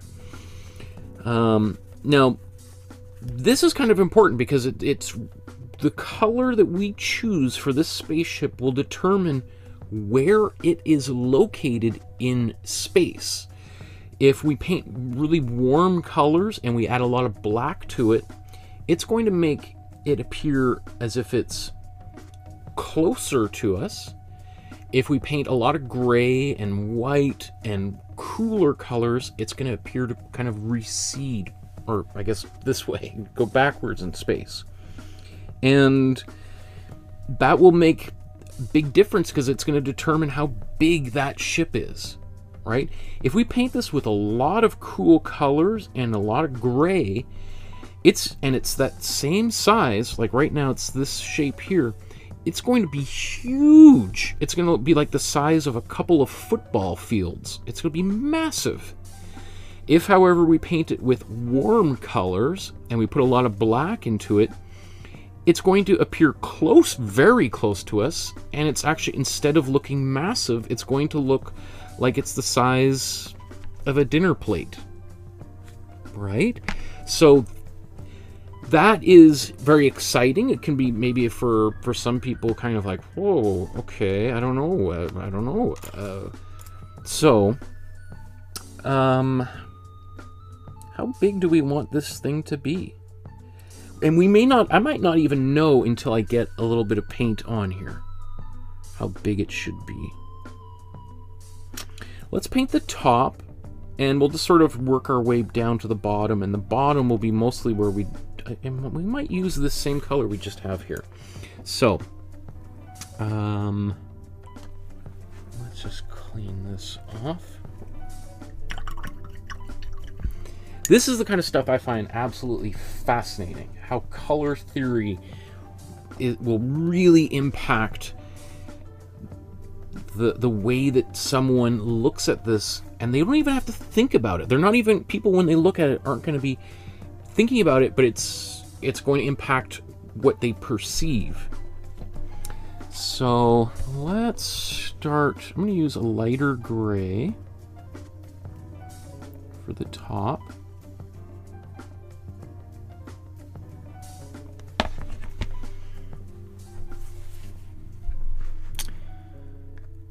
Let's get this guy back up here.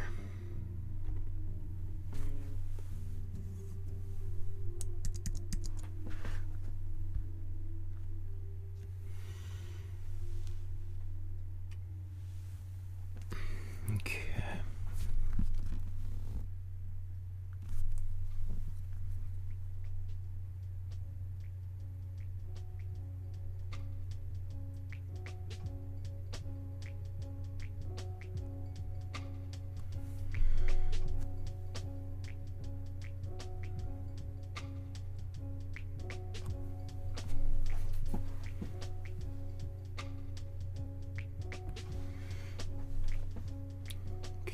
Even though it's a little bit darker, we can even kind of shade it a little bit. In fact, while that paint is a bit wet, let's just get a bit of darker gray on the brush.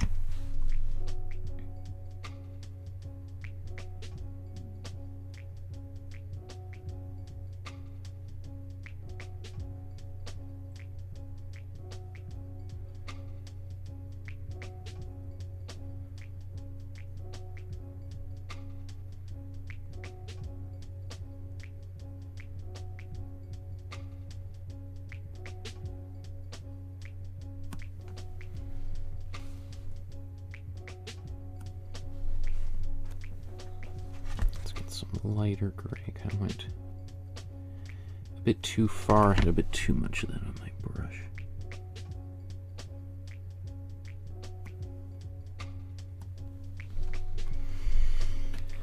Okay, let's do the same thing. Let's get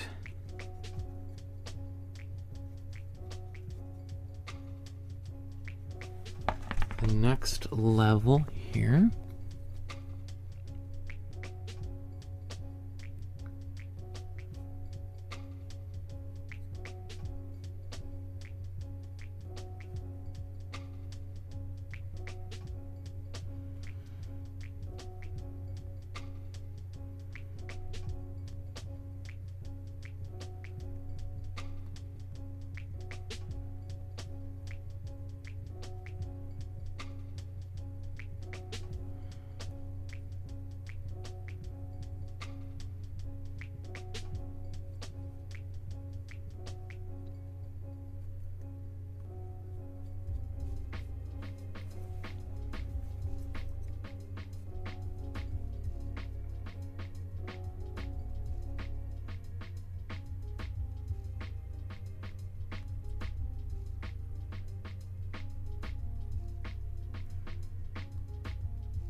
Okay.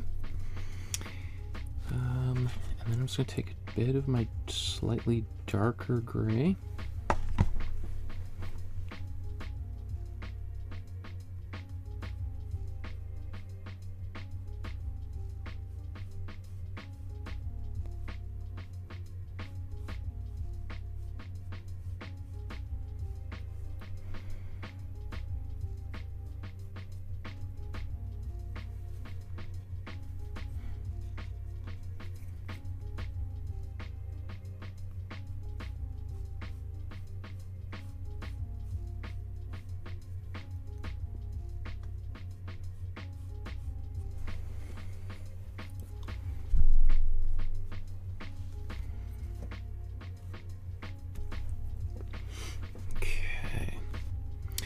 maybe before I go too much further, I think I'm going to add a little bit of this same color around the front rim here. One of the things that's interesting about this particular image is obviously a lot of people spent a lot of time analyzing this and said, like, well, the fact that it isn't, like, why is it not pitch black underneath? In fact, it's worth just sort of talking maybe a moment more about this image. So a lot of people, like, who've analyzed this image say, first of all, this it was supposed to be taken at 7:30 in the evening, which would mean the sun was kind of setting on the west. And so apparently the people who've analyzed this say the shadows don't actually reflect the time of day that we see in the photograph. In fact, most people say it actually was probably taken at closer to 10 in the morning, which directly contradicts the story of Paul and Evelyn Trent, right? Because, and one would, so that's really one of the biggest red flags. When I say the story, it kind of differs really from the factual evidence here. So, which is a pretty big jump. You know, if someone says, oh, we saw a space alien at 7:30 at night and we took a photograph of it, and people look at the photograph and go, this photograph was pretty clearly taken at 10 in the morning. How did you, why are you saying you saw it at 7:30? That's a major inconsistency there. So I don't, and also because, yeah, the light is coming from a different angle. I'm trying to remember people who've been on here.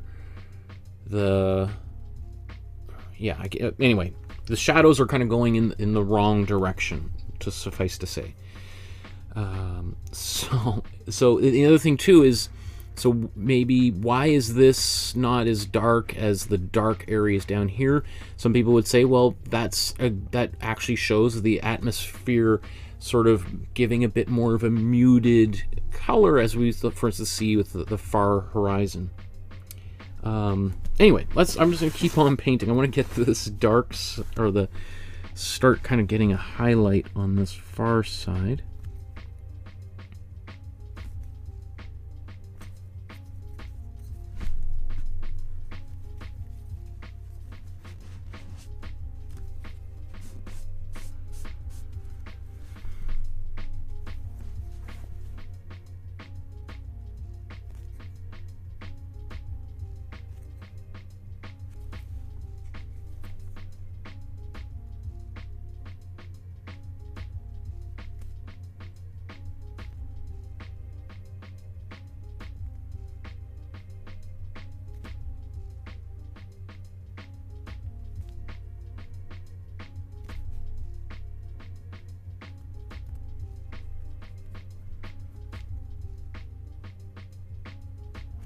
I think maybe what I'll do is paint a lot of this flying saucer with this color.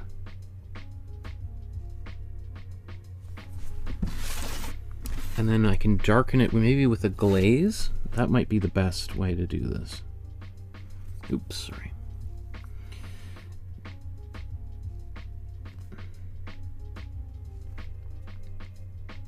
Get this shape in.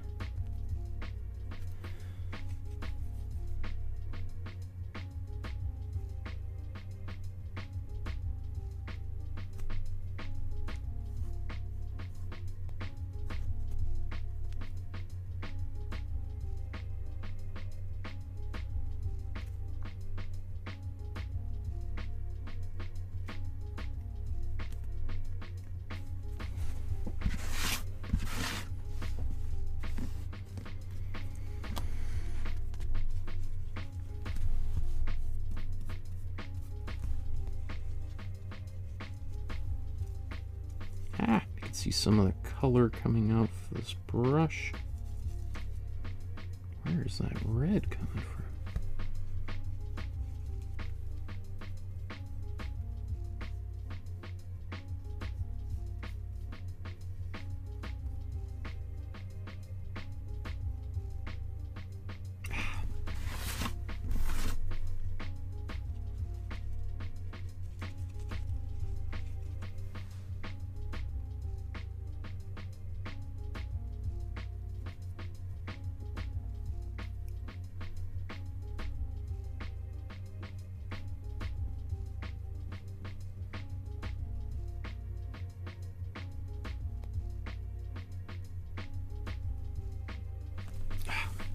on camera.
Okay. Now I'm gonna get a darker value on here to come up underneath this side.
Okay, so that's kind of step number one of my flying saucer.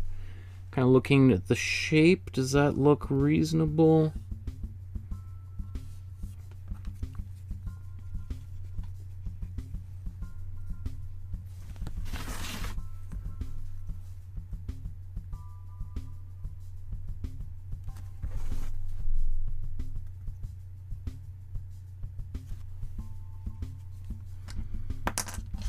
Add just a dollop of matte medium in here to give a little bit more fluidity to this paint as it starts to dry up a bit.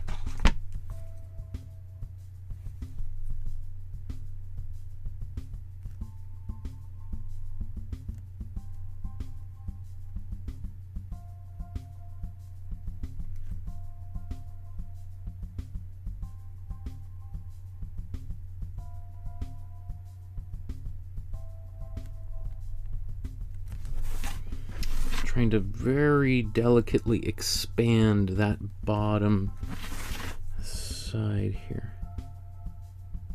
It's almost like brain surgery because you're like trying to keep the shape intact, just giving a little bit more of a bulge to that side there.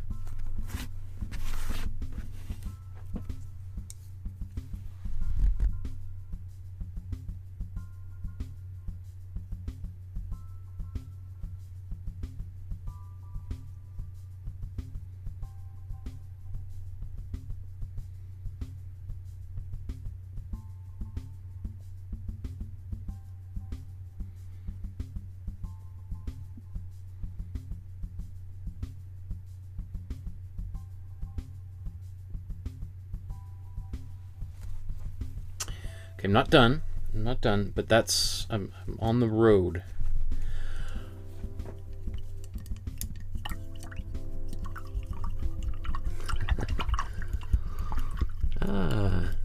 Lots. Wow. lots of comments here. Sandra just joined us. Pascal. The Bermuda Triangle, Pascal. Yes, I got to do a Bermuda Triangle episode. I remember as a kid being fascinated by the Bermuda Triangle. I was compulsively reading books about the Bermuda Triangle and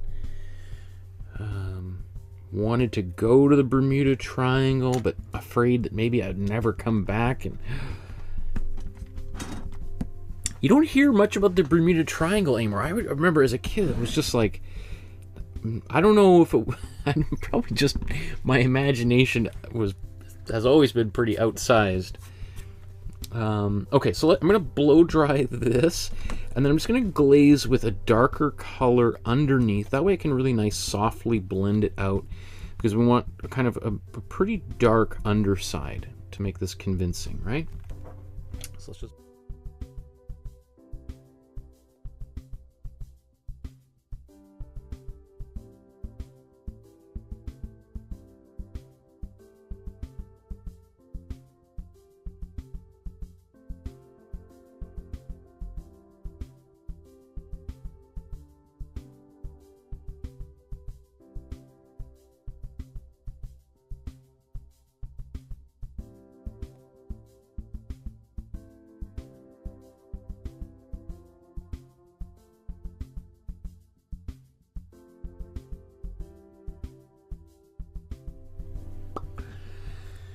So let's take some glazing fluid. I'll put this down here. Let's take our darker color. Get that into the glazing fluid. So this is going to make the color thinner, and it's going to keep it from drying too quickly so that I can apply it and then I can quickly blend it if I want to. Right, so right now it's kind of dark, but not too dark. Let's get another brush, and it's important that it's a dry brush, and I can use my mop brush to do this, or I can use maybe another brush like this. I might use... This is ideal because it's softer. Let's use the actual mop brush here. In fact, and I'm gonna, I want this side by side so that I can try to get this as accurate as possible.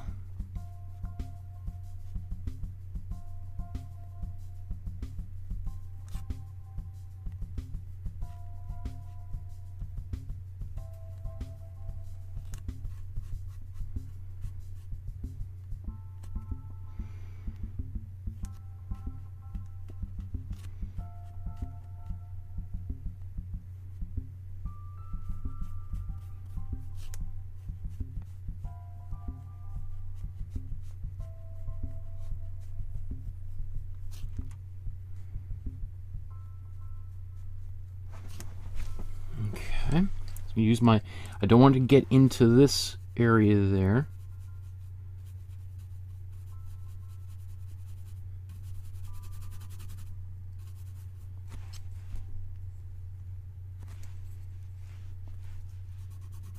Ah! Where did that red come from on my finger? Darn it.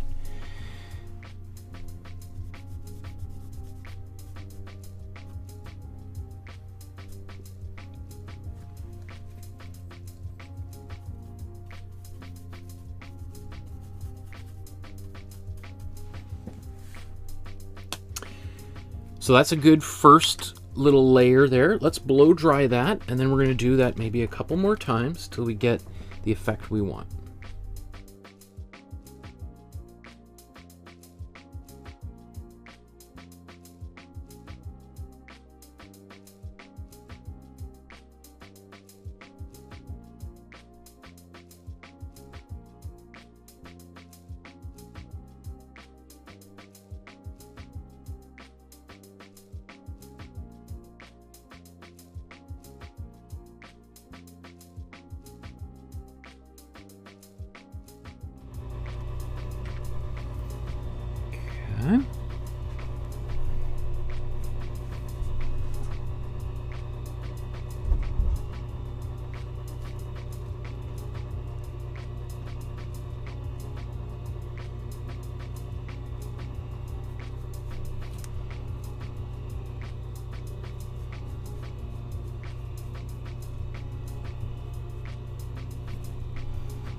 can.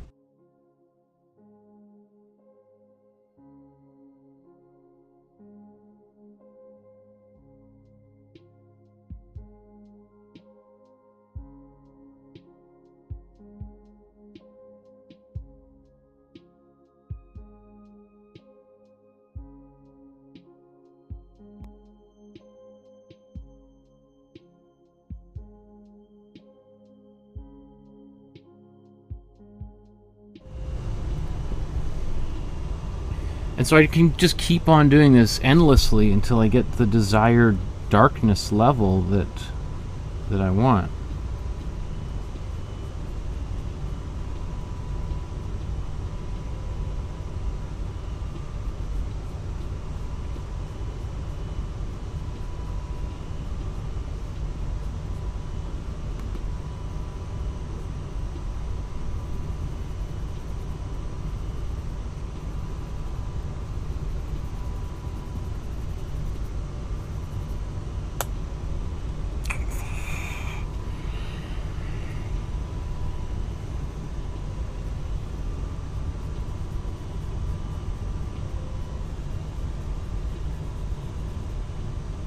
Where's this?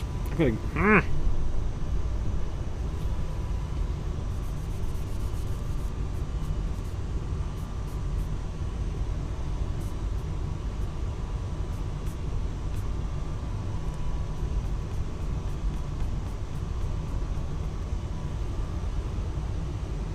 That rag, get rid of it. So now I got a bit of a step there because I had to wipe it away, so that's I'm gonna have to kind of go in and do a little bit of fixing of that. So I'll show you how I do that here in a moment. I'll have to blow dry that once this reboots. Okay, there we are.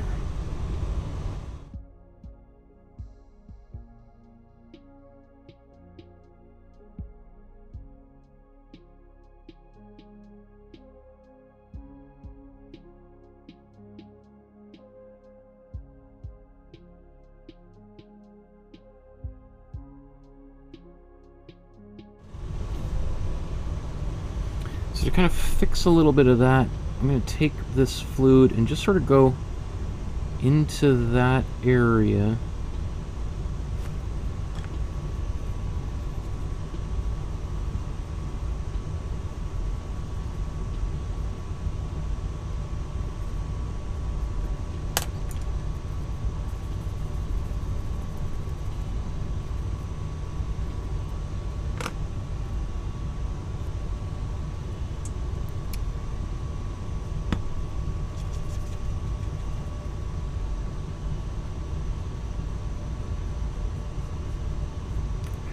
I should have blow dried this, Michael.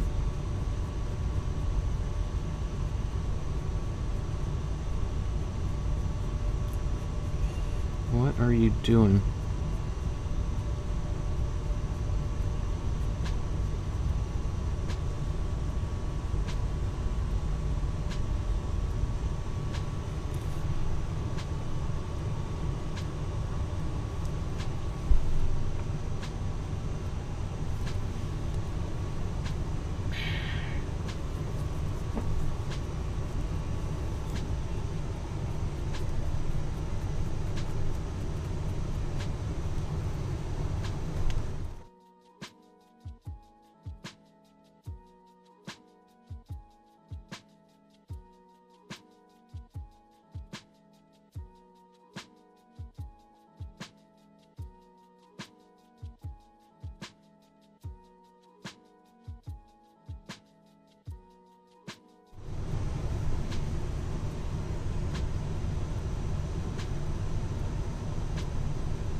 It's amazing to me just to think of how technology's changed. Like when Leonardo's painting the Mona Lisa, each one of those layers would be maybe a couple of weeks that he'd have to sit there and wait. Here, paint, use a blow dryer, 20 seconds later I can do that other layer. Alright, like, technology isn't just all about the latest phones and what that's capable of doing. It's also just like the advancements in painting technology, right? We forget how far that technology has come.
Oh, my head's in the way. That's great.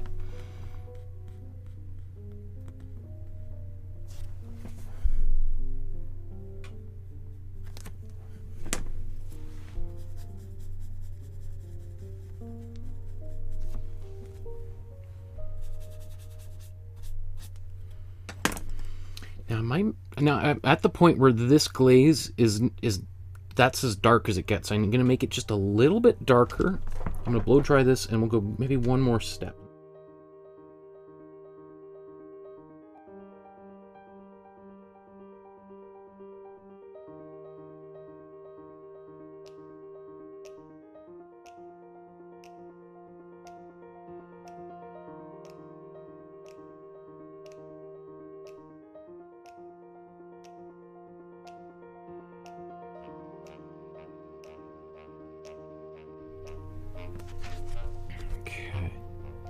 Take just a little bit more black.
Okay, I think I'm maybe ready to move on. I just want to test the color I've got on here and just see how dark it actually is.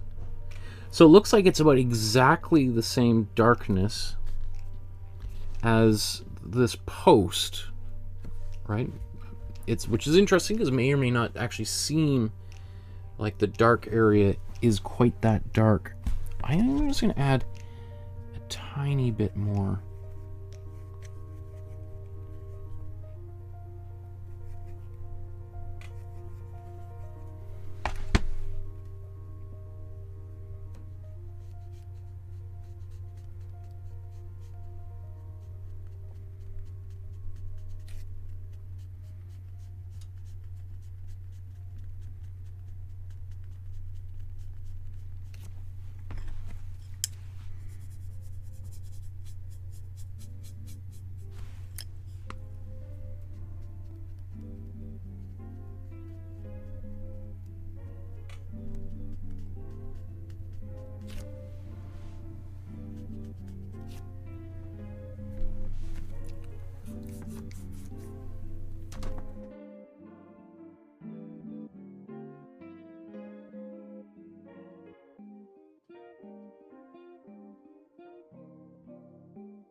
Okay, I think that's good enough to move on.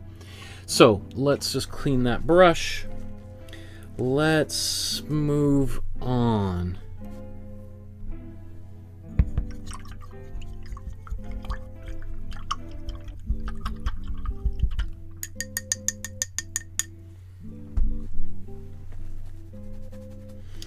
One thing just to think about, if you've been using these brushes for blending, it's possible that they will have a little bit of paint on them, and that can make, if they're dirty, it can, especially as the paint dries, it can make for kind of a scratchiness as these brushes tips get kind of frosted, right? So if you're going to be doing more, if you do a lot of this type of thing using glazes, you would probably want to strongly consider having lots of blending brushes, because you'd want to put these in the water to soak. In fact, this one's already got a little bit of that in there. This one I was using often the side of the bristles too. The other one's okay. Let's move on.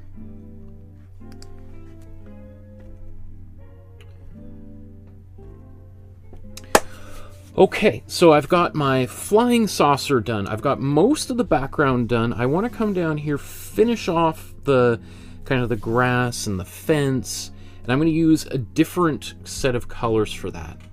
So in the bottom of this painting, in fact, let's just zoom out both here. That's what we got so far. So these colors are kind of a cooler purples, or they're grays, but I've added a little bit of cool purple in there. Now what I want to do is add some warmer blues down in here, so that this will kind of feel like it's getting closer, and this will get even warmer over here because it's much, much closer. So we can take our colors that we've been mixing so far, but we're just going to add a little bit of different components into it. So let's take some of this white.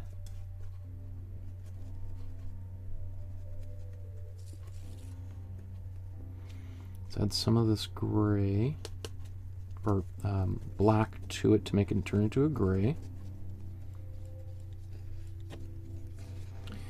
And I was going to put some blue, but let's maybe put a bit of warm yellow.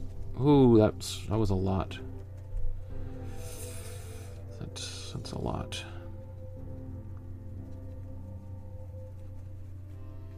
It's not going to be bad, but it's a lot. I'm going to put that to the side. Let's put more white in here.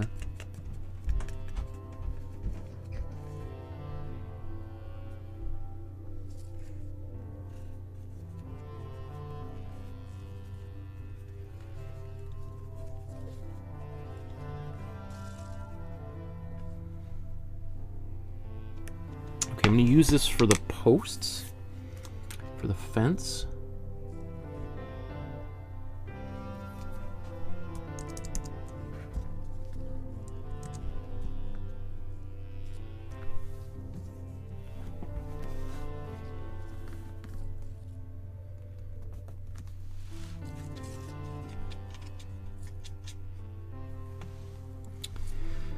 And a lot of those lines that I drew there earlier are gone. So I'm going to use my outline from earlier. I'm just going to slide that up underneath like this. And kind of try to roughly match it up.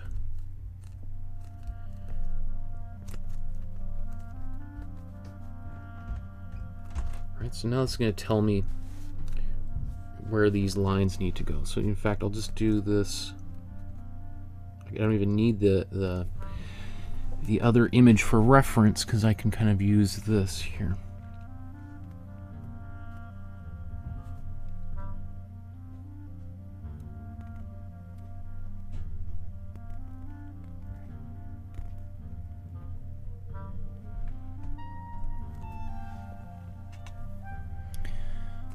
One fence post.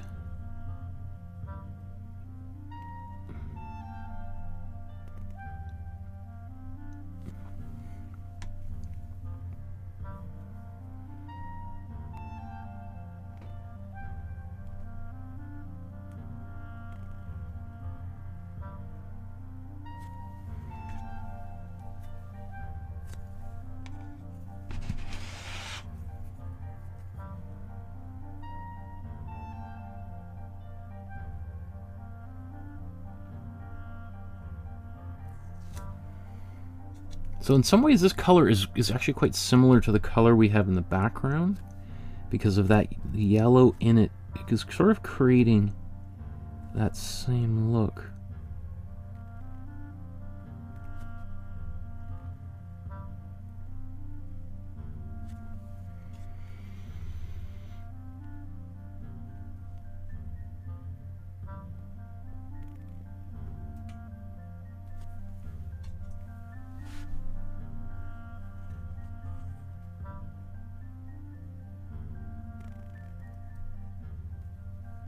Oops, sorry, that's not on camera. Oh well, let's keep on going over here.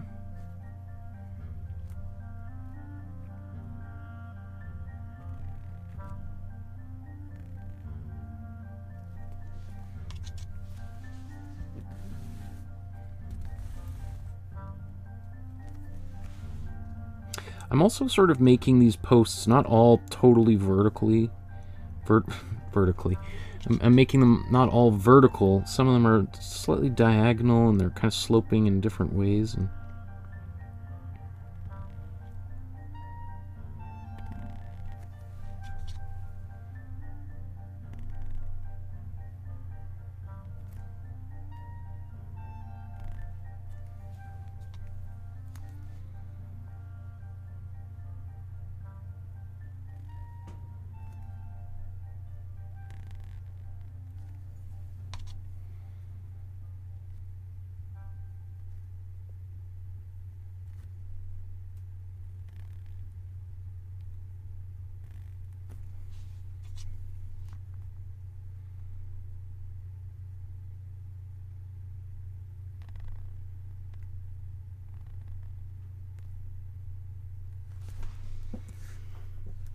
And now I wonder what kind of fence that is.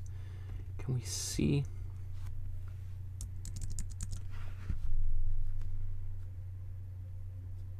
Looks like it's maybe just some sort of barbed wire fence or something. I'm not sure.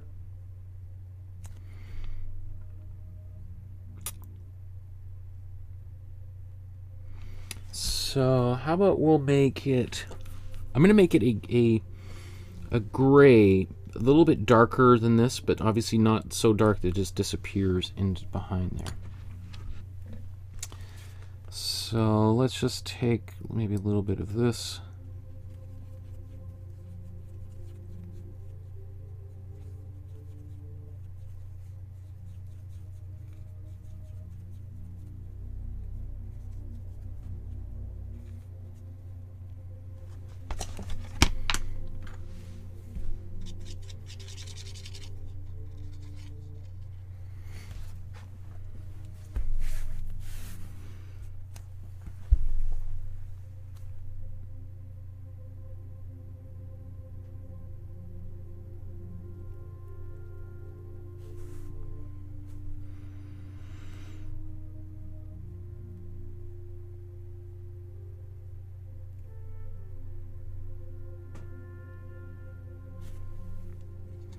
Like, look how just sort of bare, like, delicately I'm painting this.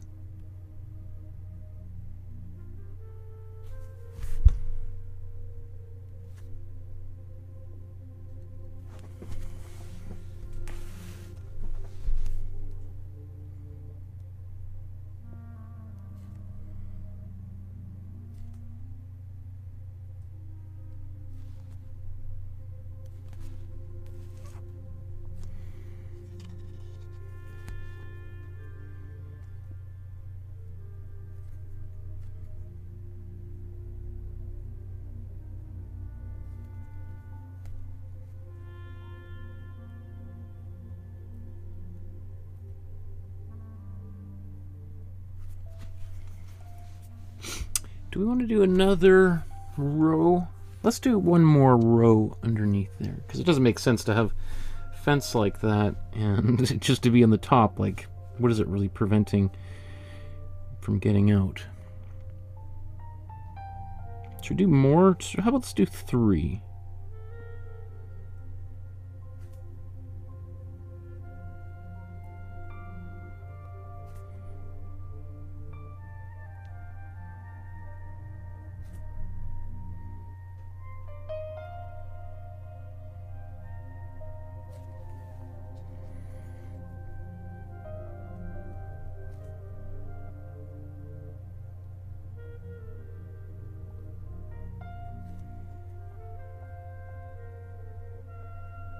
Part of this bottom of the fence is going to get covered up by grass and such.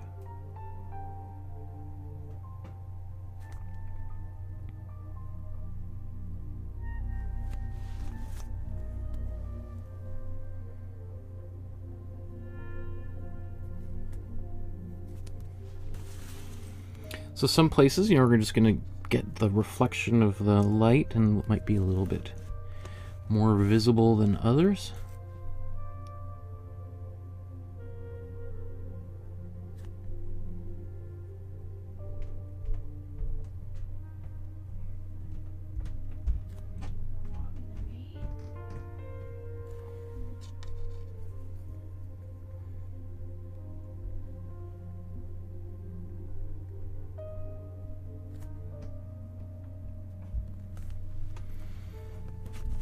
Okay, that looks cool. I'm not sure how it looks on camera or what people see. Pascal says, was the sky cloudy or is it just a black and white photo? Well, in this photo, it kind of looks cloudy.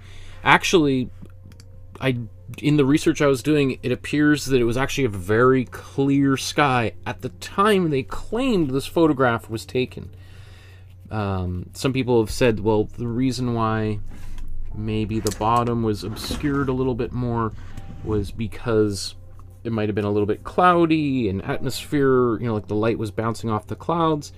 But they looked at the weather service and they said that actually no, it was like a pure, like totally clear blue sky. So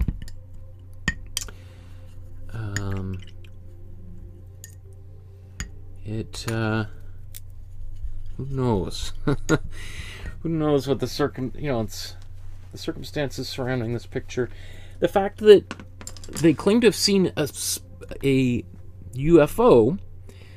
Evelyn was upset that no one believed her when they saw a UFO, and yet waited a month to get the film developed is also strange. Like, you figure if you saw a flying saucer, everyone doubts your previous claims to have seen a flying saucer, and you capture it on camera.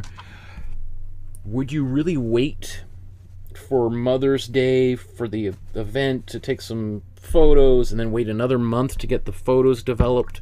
Or would you get in your pickup truck and drive to McMinnville and get these photos developed ASAP? I don't know. Interesting, but you never know. Maybe, film wasn't cheap, so it's not like, because of anybody who remembers cameras back in the day would know that just because you take a picture doesn't mean it's going to turn out. You don't have the immediate feedback that you do with a smartphone now. You take a picture, and you know what it's going to look like instantly. Those of us who remember taking film to the Walmart or London Drugs or wherever you take your film to, remember taking 5 or 6 rolls, and maybe 1 or 2 rolls didn't turn out at all. You're like, that's a bummer. I thought I took some pictures of that museum we went to. I guess none of those turned out. That's a bummer. Okay, well, that was, people old enough to remember know what that experience was like. Okay. Do we want to do some grass down here?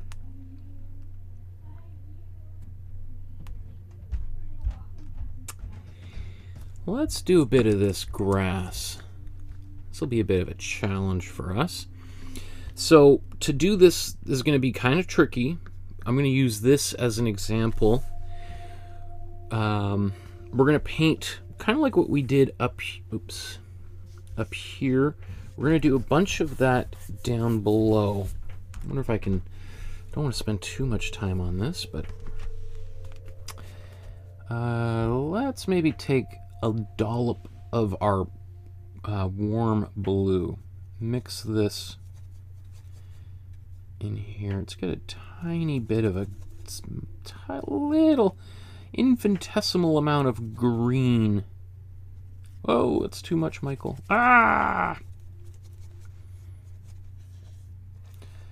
So much for subtlety.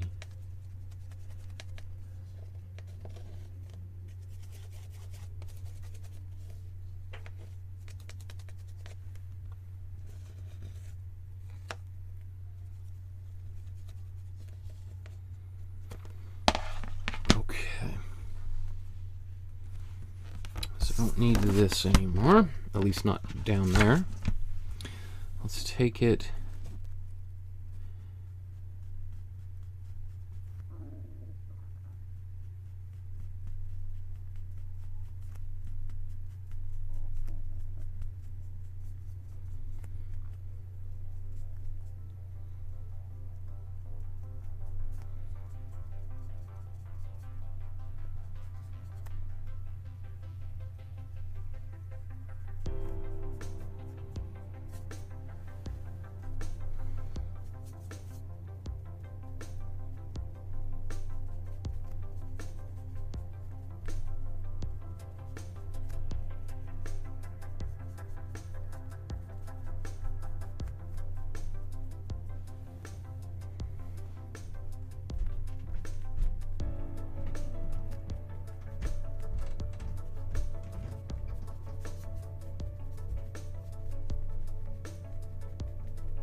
So that's my first layer of kind of like a mid-value. We're going to go darker and lighter in here. Maybe it's just worth, you know, just when we're doing grass, we want to have some different patches of darker and lighter and darker and lighter. So,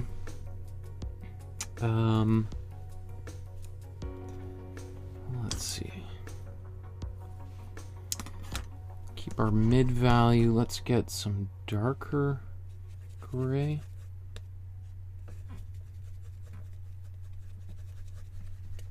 I just took my darker color, mixed it into here.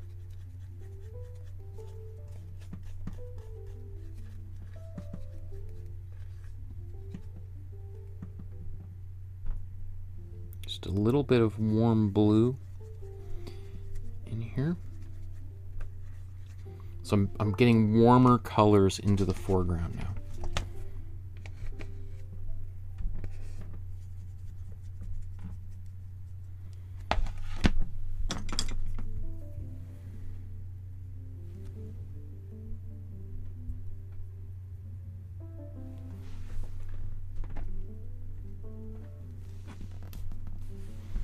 Actually, you know, I should probably blow dry that real quick.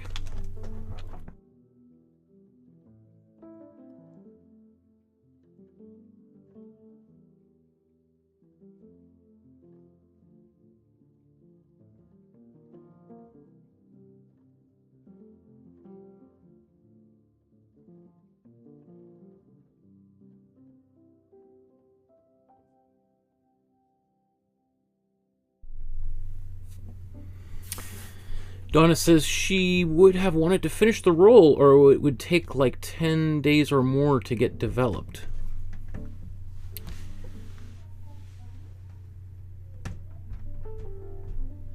I mean, if it was me, and I had saw a spacecraft, and everyone was doubting me, I'd tried as quickly as possible to use up the rest of that roll so that I could show everybody I was right this whole time, right?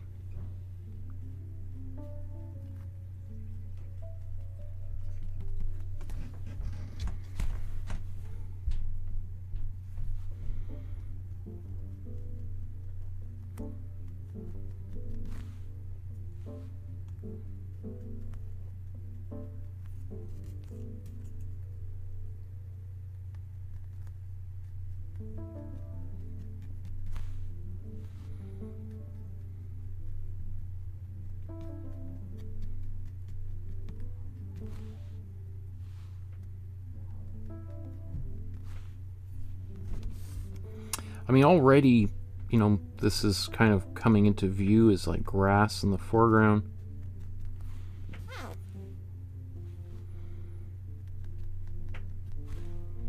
We could spend a lot of time building up this. Now, this isn't technically not even in the original photograph. This is just me feeling that I wanted a little, felt like I needed the ground in my picture, right? As much as I'm trying to recreate these photographs, I also have to make my own image work, right? And sometimes that means I gotta fudge things a little bit, perhaps, you know, kind of, because I feel like if the painting just ended right there, that could be a little bit weird.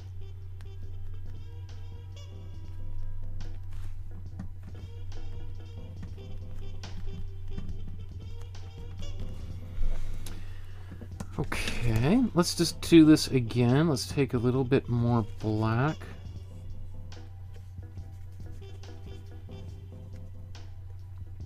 Take a little bit more blue. We don't need too much of it, but let's just try to leap ahead here. We could do lots of layers of this, but I just want to move on here. Let's get even darker.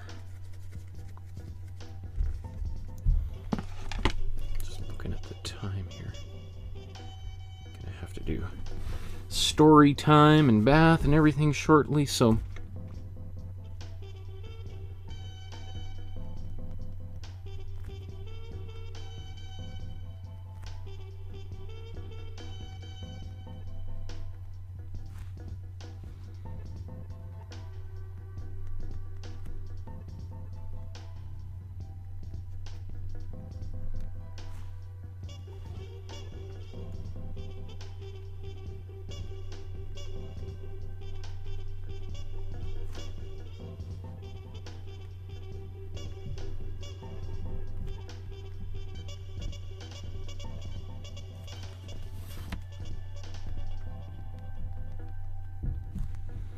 So this the main point of this is we want to try to keep it as chaotic and uneven as possible, is to make it believable. Otherwise it'll look like it's super well groomed, and that could look a little bit strange, right?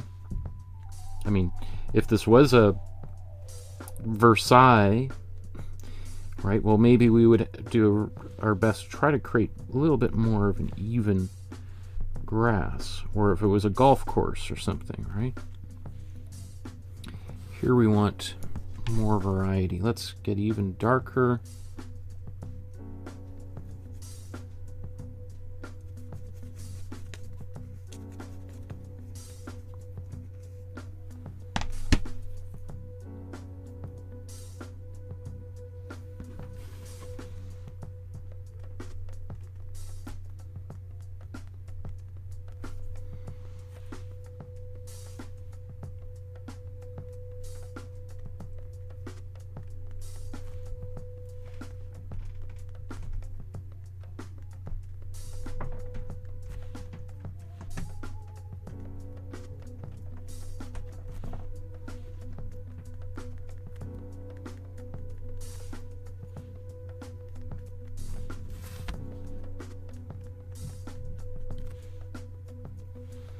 I also, just FYI, I did put this image we're looking at in the Dropbox folder, so if you wanted to use it or paint from it, it's there for you as well. So okay, let's go the other direction. Take my white.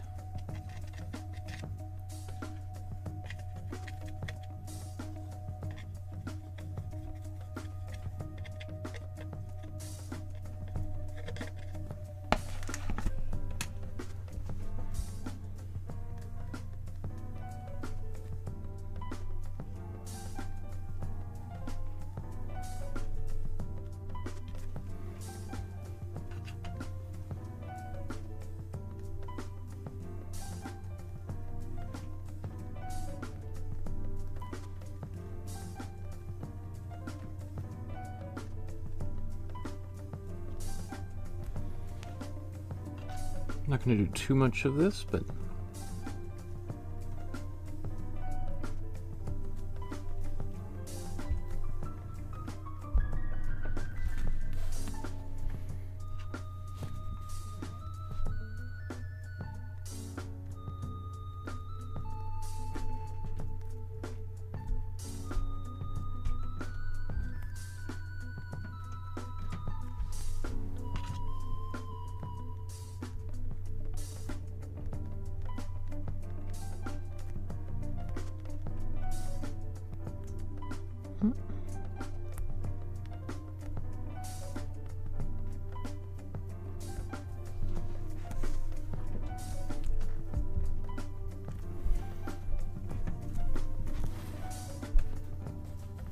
oh, I gotta get that tree in.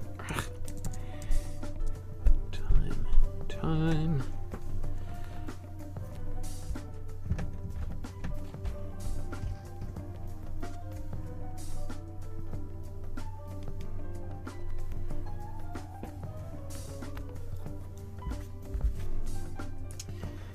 The tree.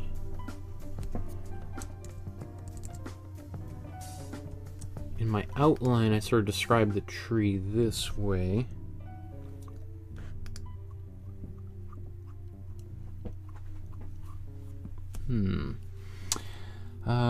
I'm going to use a darker gray. Actually, I'm just going to use this here.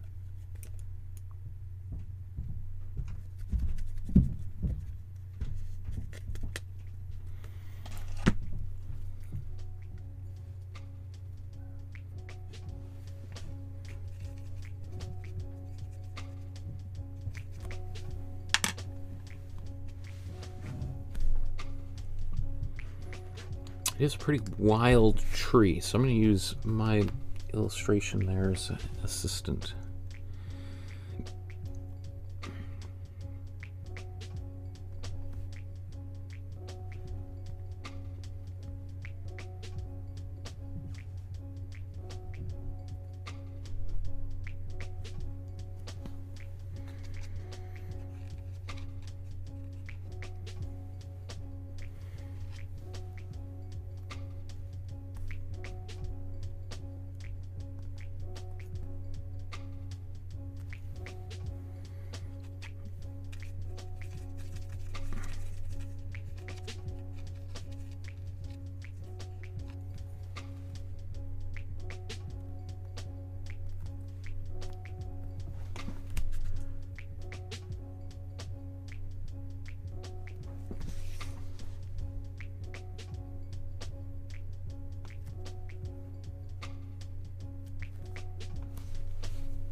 I'm mixing a bit of black in here.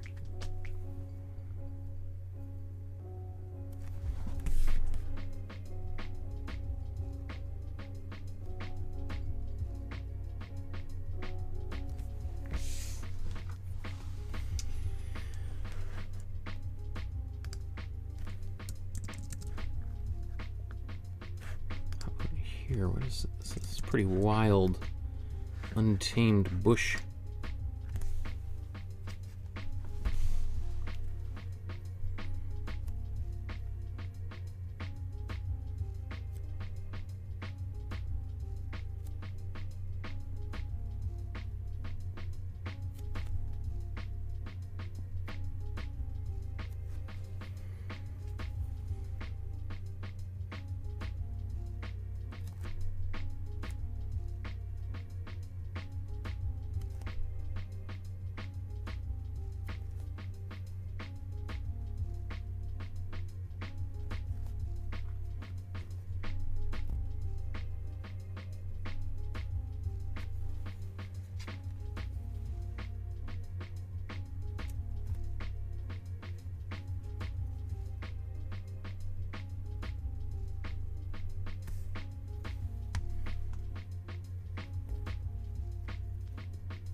As I look at it more, this tree has these sort of long, dangly bits that sort of seem to be kind of like blowing in the wind, and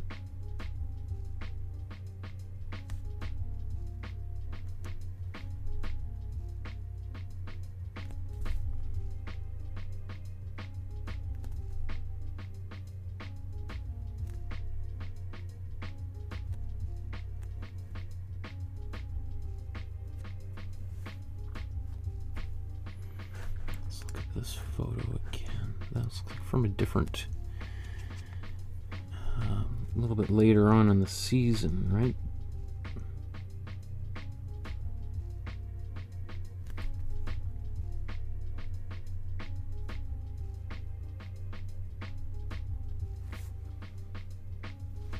Anyway, I think that's okay. Let's get paint. There's this post in here.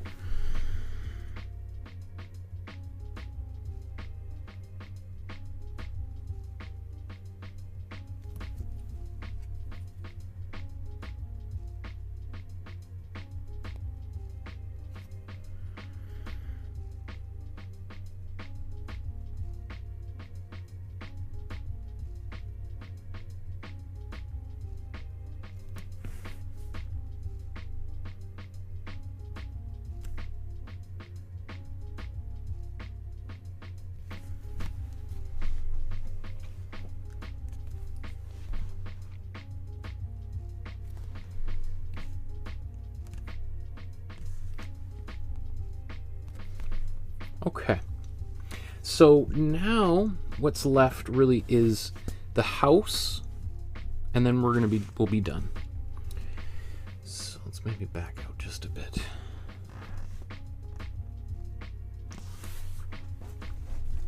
So this is where we're going to start getting really dark. Basically, we might even get our black out to get into some of these areas. Maybe we'll see. We'll see if we can get it away without having to use black.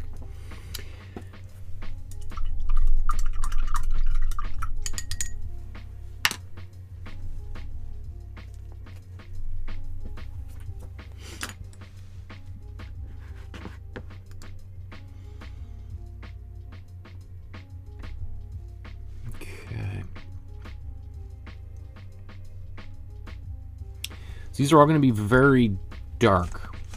Very dark. So let's take our black. Put it, oops, right in here.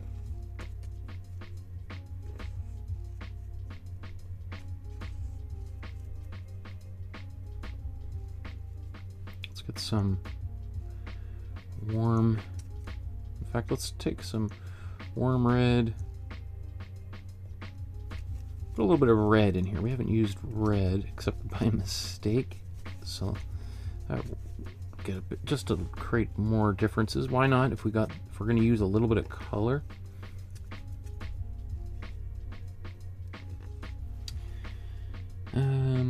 Let's take. I'm just going to drip a little bit of matte medium in here to just keep this a little bit more wet, rather than using water, right?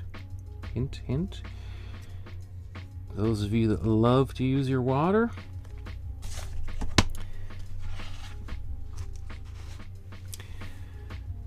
Okay.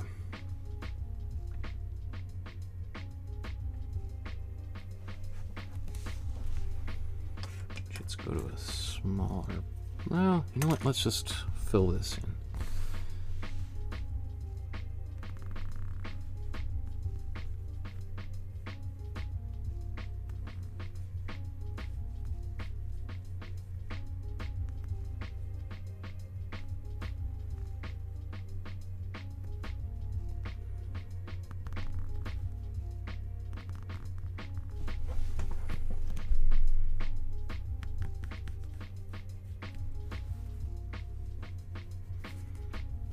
Just getting the underside of the canvas and the sides so that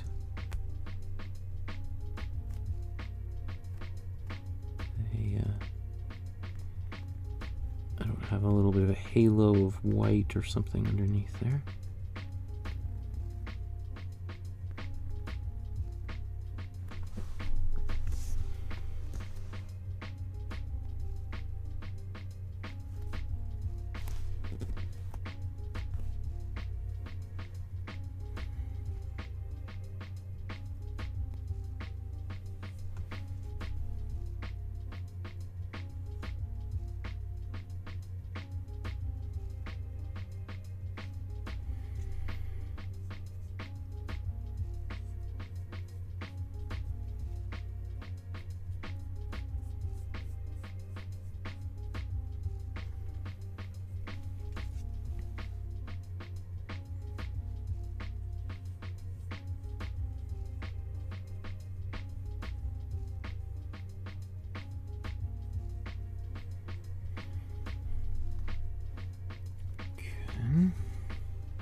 Yeah, I'm just gonna now take even a slightly darker color here.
Okay, I think, well, maybe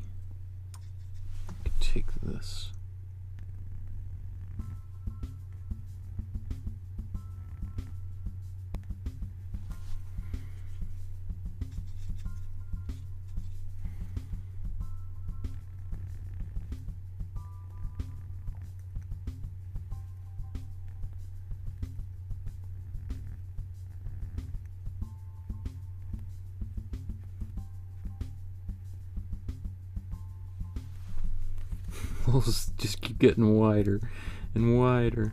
Oh well.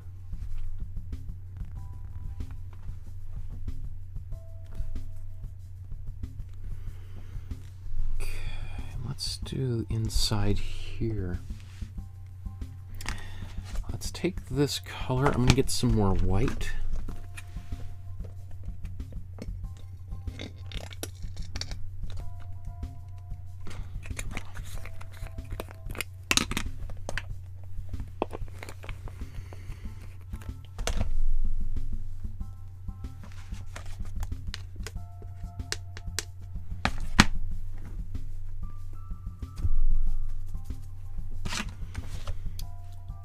That wasn't on camera here. So I'm just going to take my brush without washing it. Get paint on there.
I don't mind preserving a little bit of my black outline. Just don't want too much of it. And whenever I'm painting, I'm also just always trying to keep the shape of that form in there so that we feel that it's rounded. Wow, I can hear the rain outside. Whoa! My wife and daughter just went for a walk. They are going to get soaked. My daughter loves it when it rains, but boy, that sounds wet. Okay. Wow.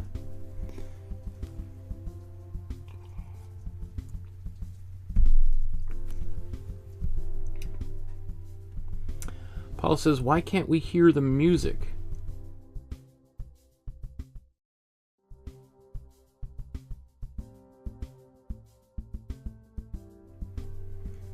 Music should still be playing. I can hear the music.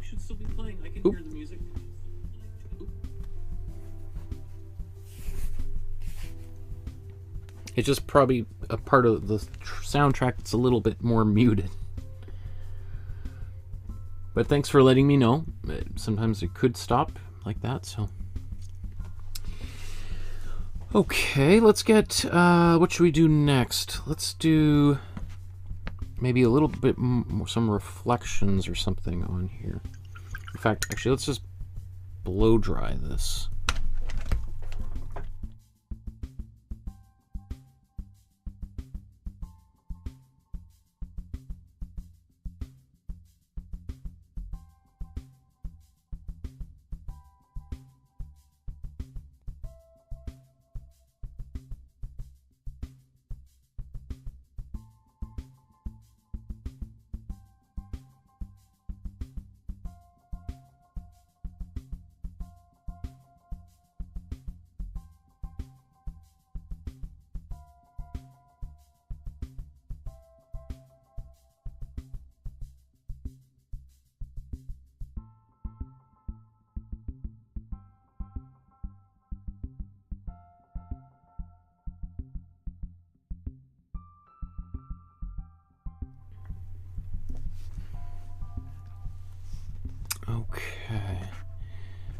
Oops, let's just clean that.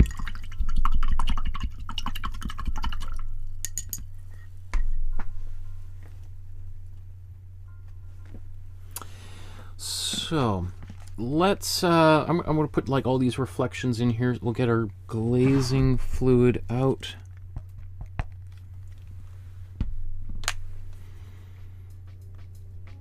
Now, the one thing is we may remember this is existing in closest to us. So even though we have reflections of the distant background in here, we want to try to keep it warmer if possible, because it's it's a reflection of the distant background, which is cooler, on this closer surface, which is warmer. So we can put a little bit of that color in there, but we want to try to keep it warm. We don't want it to all of a sudden kind of weirdly appear to be further away. So I'm just going to start with some white.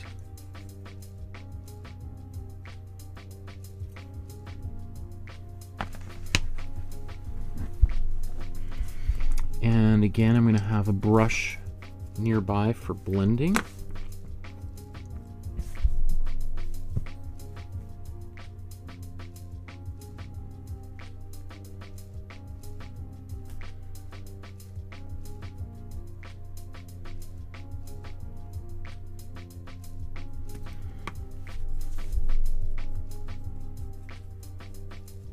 All right, that's pretty subtle.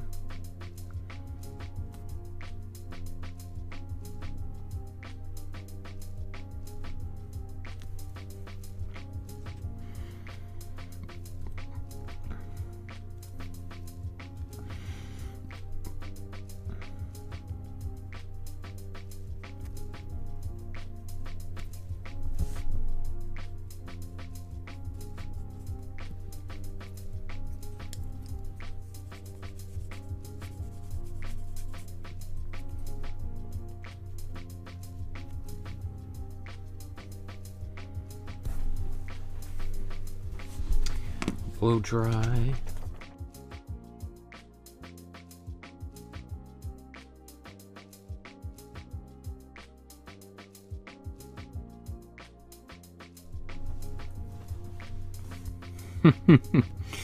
Thomas says, I'm so tired I can't even spell. I feel ya.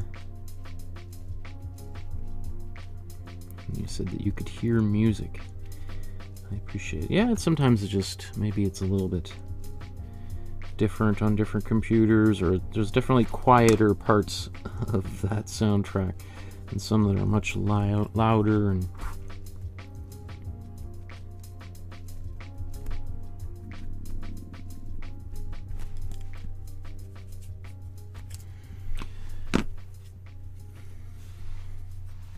oh, down there.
Okay, let's get now some of the darker areas on the bottom.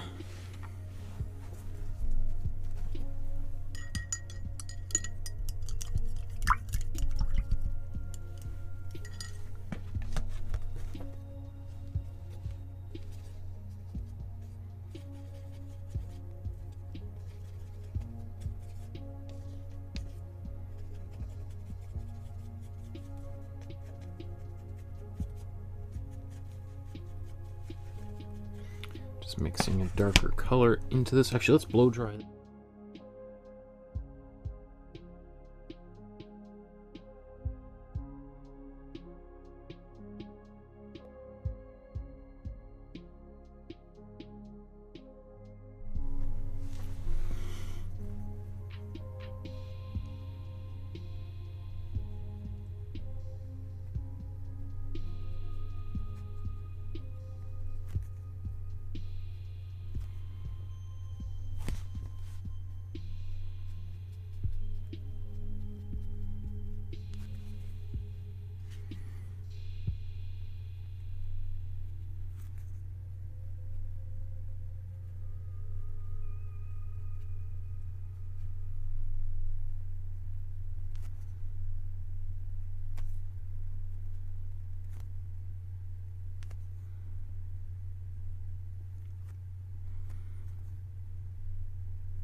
To give some kind of like little scuff marks on here.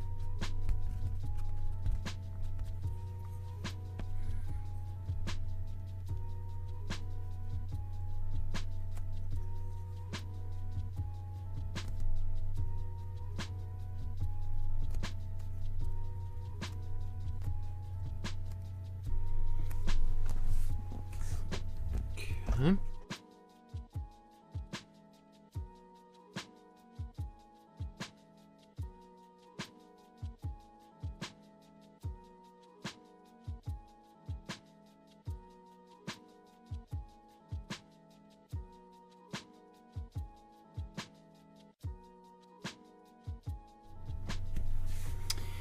So now I'm just going to go a little bit darker. Let's take more of this.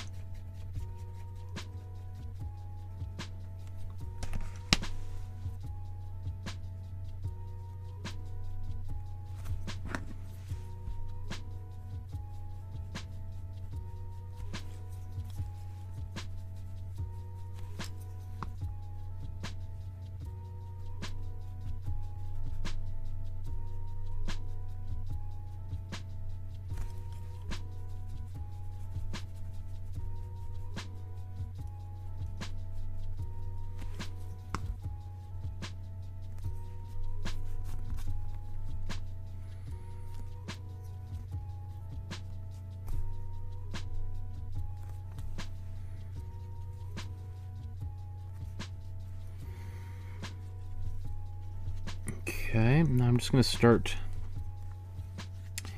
maybe doing a little bit less glazing and just kind of painting directly.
love doing this kind of stuff, but it's also like, oh my goodness, time is just gonna fly by. That not. I think it's okay. How much more darker do I want to get under here?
Oh, shoot.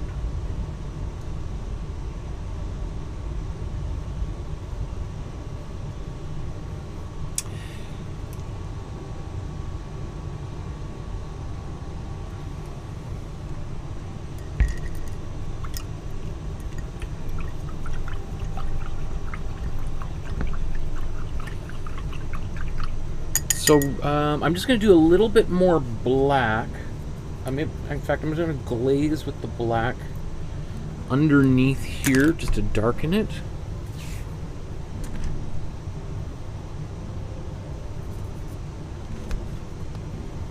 Let's take some more black.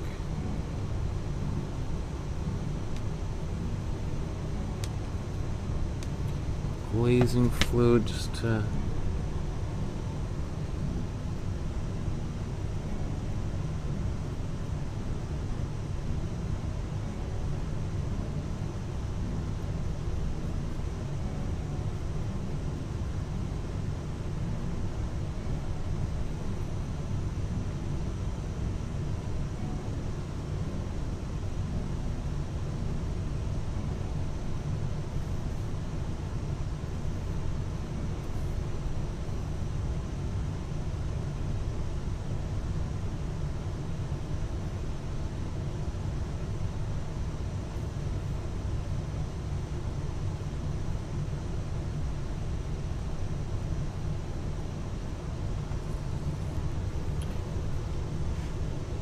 blow dry that.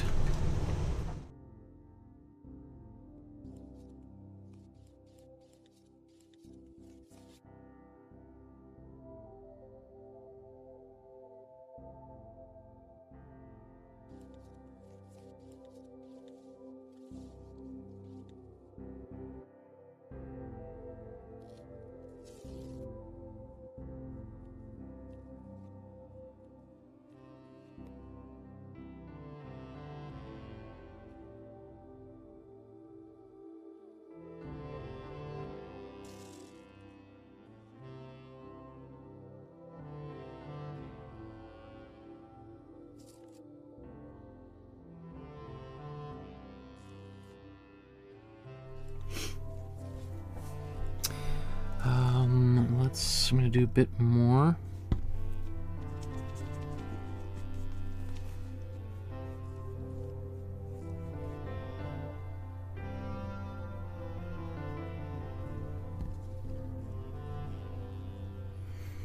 And just going into the top shingles there, just adding a little bit of slight variety to keep it realistic, so it's not just plain back.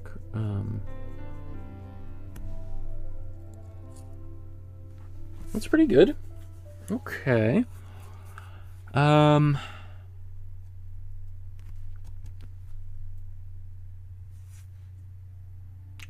Okay. I mean, I just need to do the power lines and stuff next. Do I want to do another pass up there?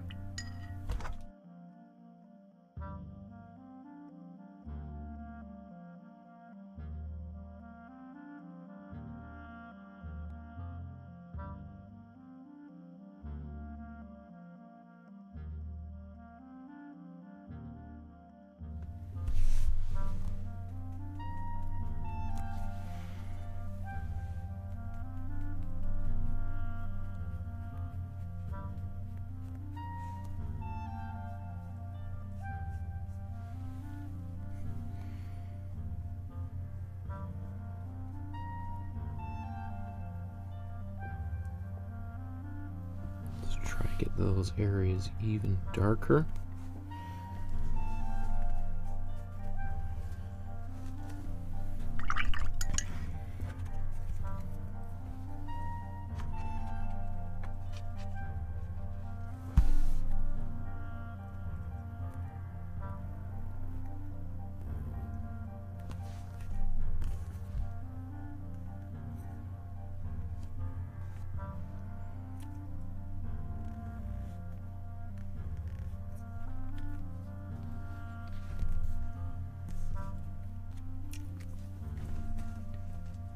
But you know, if I back out now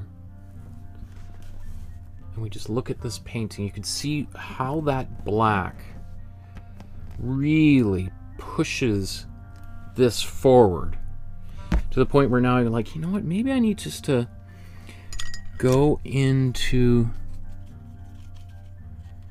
this tree here.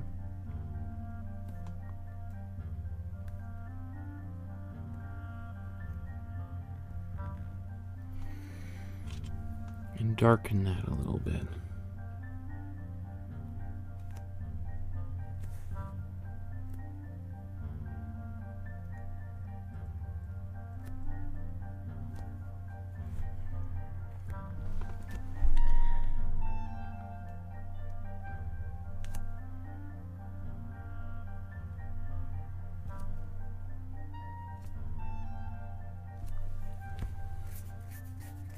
Right now they kind of somersault forward in space.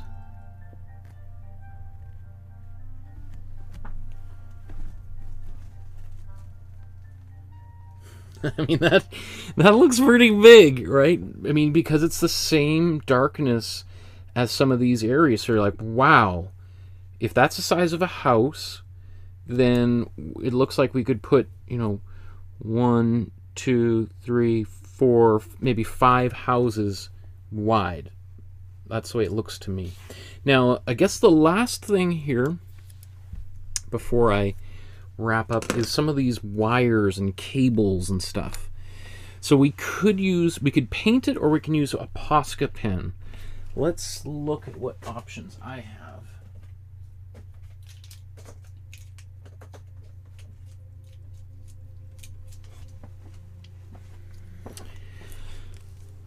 So here's my options. I'm going to blow dry this real quick.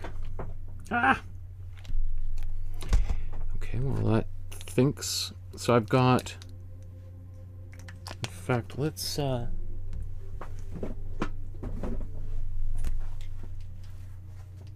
I had a test sheet I was using down here.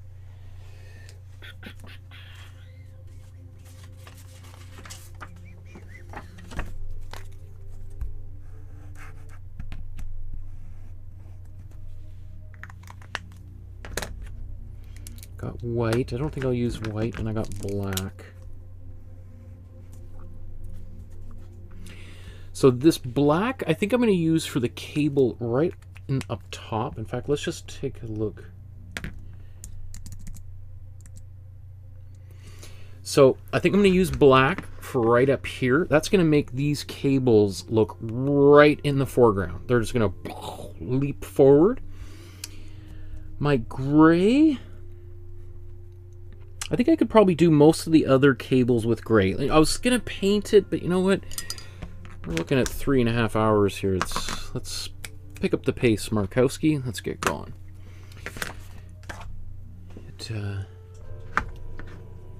Ooh, okay. So, did I just blow dry that? Just to make sure nothing's wet and sticky while I paint.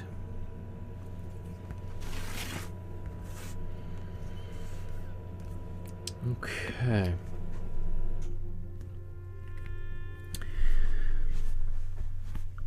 My line does disappear a little bit at times, so I just want to see if I can...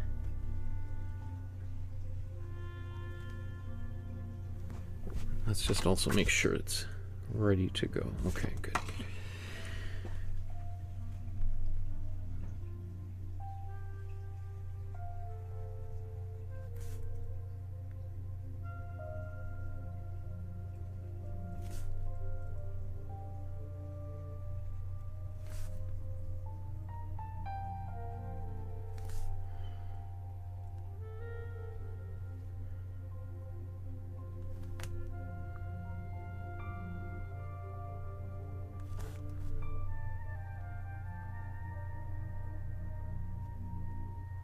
Getting a little bit wider at that end. Not bad. Okay.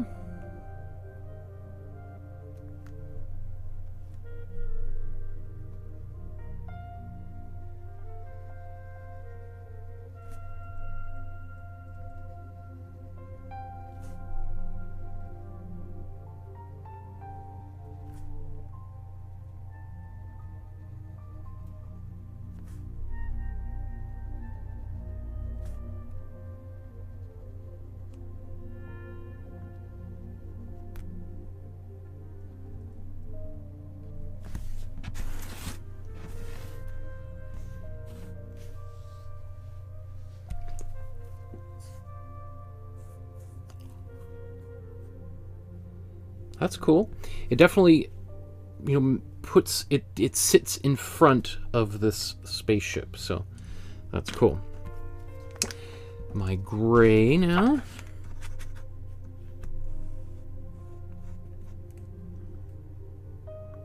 This does look, it's hard to tell what kind of gray this is. What does it say on here?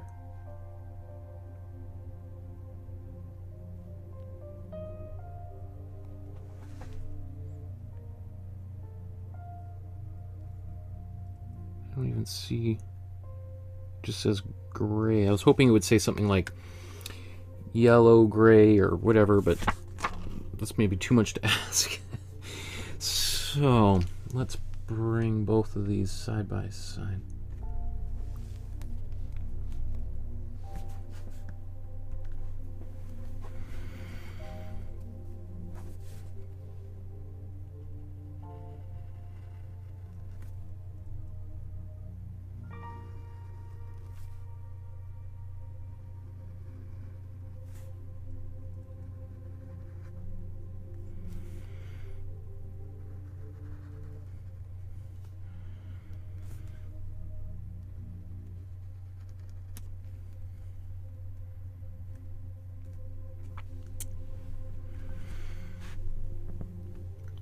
Right, you can even see they seem to be in different places, right? These seem closer to us because they're darker. This seems a little bit lighter. Ideally, I'd have even another gray that I could do these power lines here with.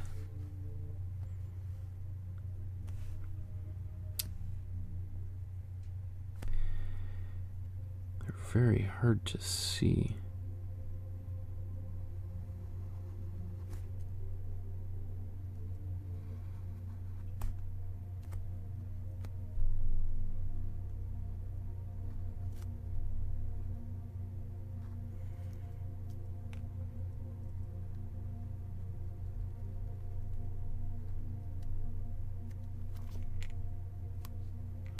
Forgot to paint a little thing in here. Do I want to do all three? Or just do one? I'm wondering if it's going to be really busy with three, because you can barely see these lines in here.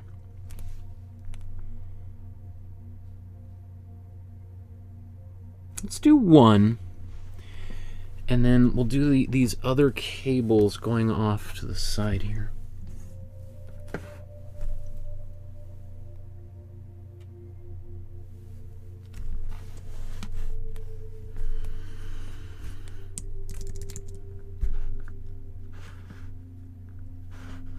Oh.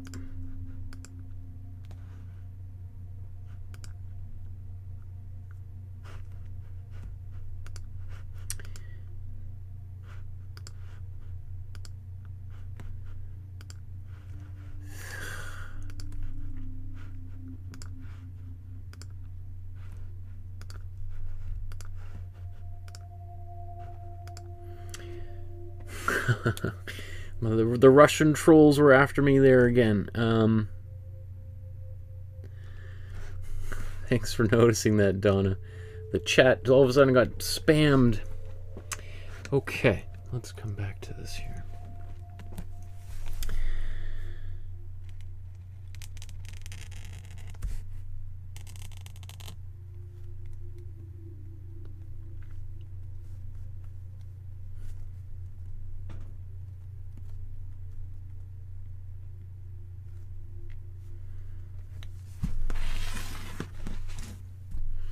Again, I'm always looking for, if I'm going to draw a line, something that naturally follows the arc of my wrist, so it's not quite so difficult to do.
So I don't know if I want to do more cables there. I think that might be enough. I feel like if I do more, then that's going to take away from...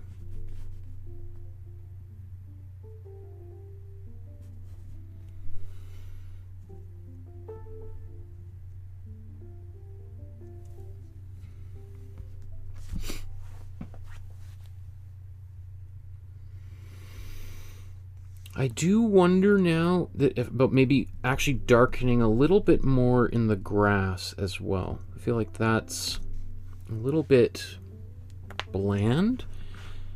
If we look at this grass here, I think we need to just get a bit darker.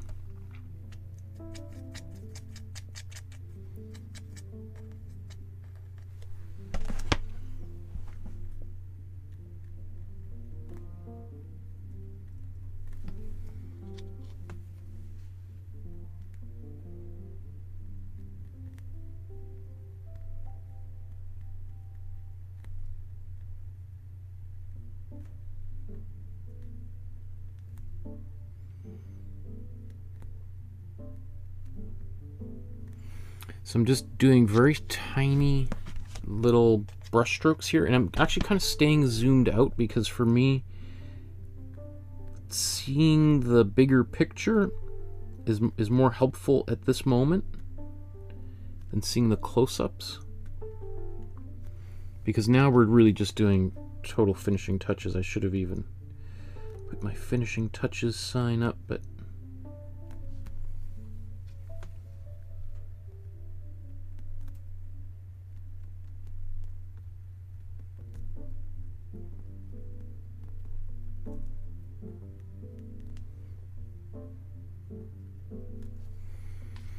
right now these are all vertical, so maybe let's see if we can just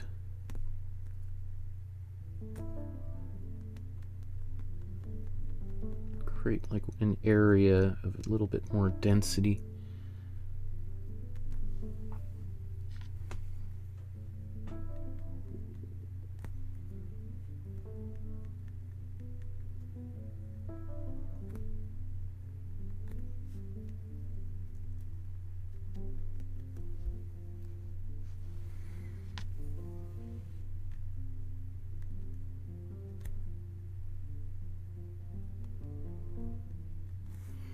So just giving a bit of shadowy effects on those from the trees.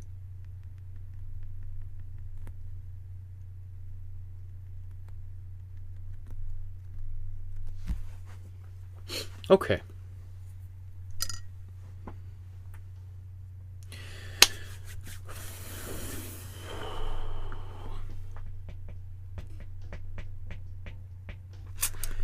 I think I can walk away happy. So let's do our side-by-side comparison. It's about time.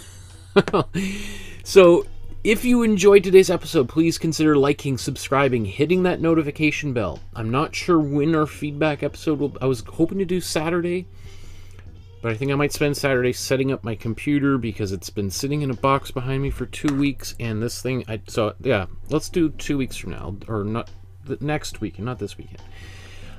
Again, if you found this helpful, you've learned something, consider leaving a donation. There's a PayPal link below. You can use the super chat function here in YouTube.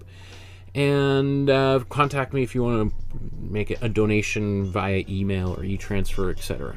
Okay, so let's look at these two paintings side by side.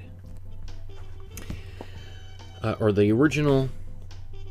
or I guess this technically is the original. I've significantly enlarged the spaceship for using my little bit of creative license. There's, so let's just zoom in just a bit more. Okay. Obviously there's a lot of differences. We can get into all of them, but mostly, you know, I did use some warm and cool colors to try to create a little bit more depth. I think that's happening, but it's very, very subtle, which is what I want, because I want to keep the black and white photo aspect still quite prominent. I'm happy with the way this one turned out. We can really see, probably here more than any other one we've done, how black pulls that, just leaps forward. There's no question that this is the closest thing to us in this picture. And then as things start receding, they get more and more gray and they disappear. Here, this spaceship really does feel like it's right above those houses because of the amount of gray that we put into here, as well as our little bit of cool colors, right? We've got this kind of cool purple in here, a little bit of like eggplanty purple that seems to kind of locate it. You know, it's not, you know, if we painted this in the same way we painted this, it would literally look like it's hanging off these power lines, which it may actually have in the original. That's up for debate. But if we put a lot of black in here, this would definitely feel much smaller and much closer to us. If we wanted to make it further away and much bigger, then we could have painted it with a lot more subtlety, and it would appear like it is, you know, it's just come over the horizon, and it is like the size of Manhattan, right? This gigantic shape. So this doesn't look to me like it's the size of a paper plate that's hanging off these power lines, nor does it feel like it's the size of Manhattan coming over the horizon. It feels sort of like it's about 5 houses wide, if we think of these little houses in the distance, because they're basically painted with the same color and level of tone, right? Maybe let's just quickly zoom in on a few things and just take a closer look.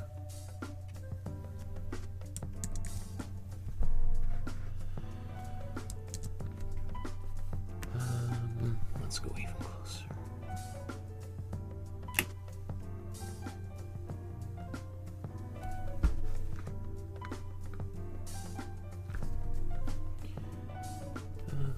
Come back up just a bit.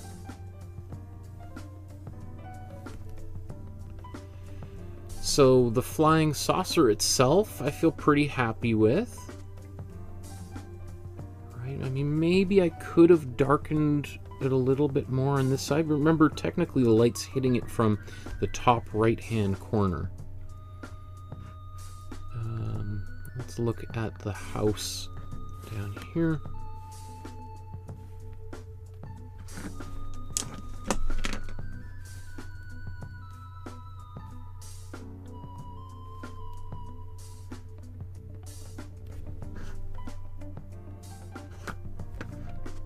So I feel that's okay.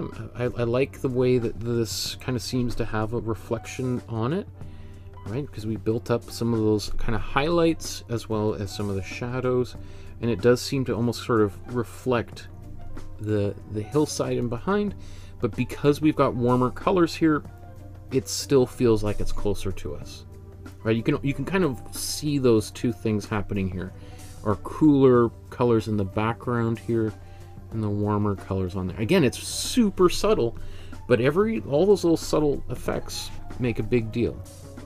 Now, obviously, again, I've taken some liberties down below here because really we can't see anything. I've just kind of taken the same photo of the same space, but of a different photographer at a different time, and just added these kind of this grassy field here. You know, I mean, potentially that, you know, I feel good about it. I was gonna say maybe it's kind of weak, but I don't mind. Let's look at. So I saw these 2 houses there. That's sort of what I'm looking at here. These 2 houses. I mean, that, I don't know. Is that a house or just a big bush? It looked to me like it was fairly straight.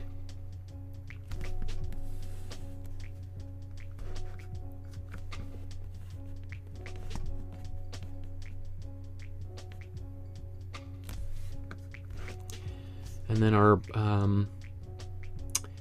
power lines and tower, feel pretty good about all that too.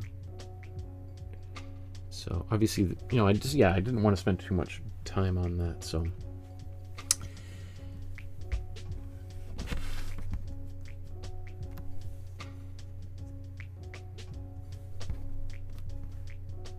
There we go. Another one. Another one bites the dust, folks.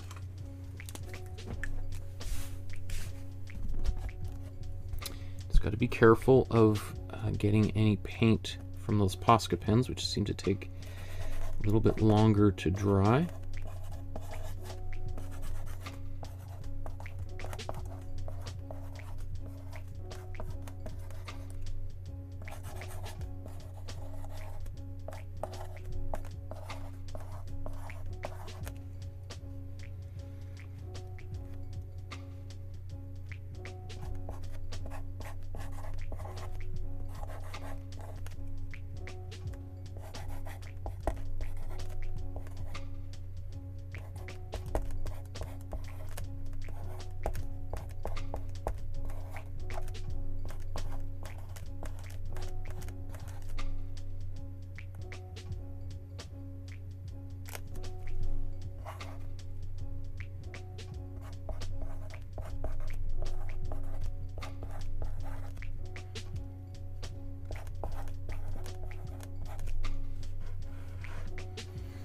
Just want to make sure I get Evelyn's name spelt correctly here.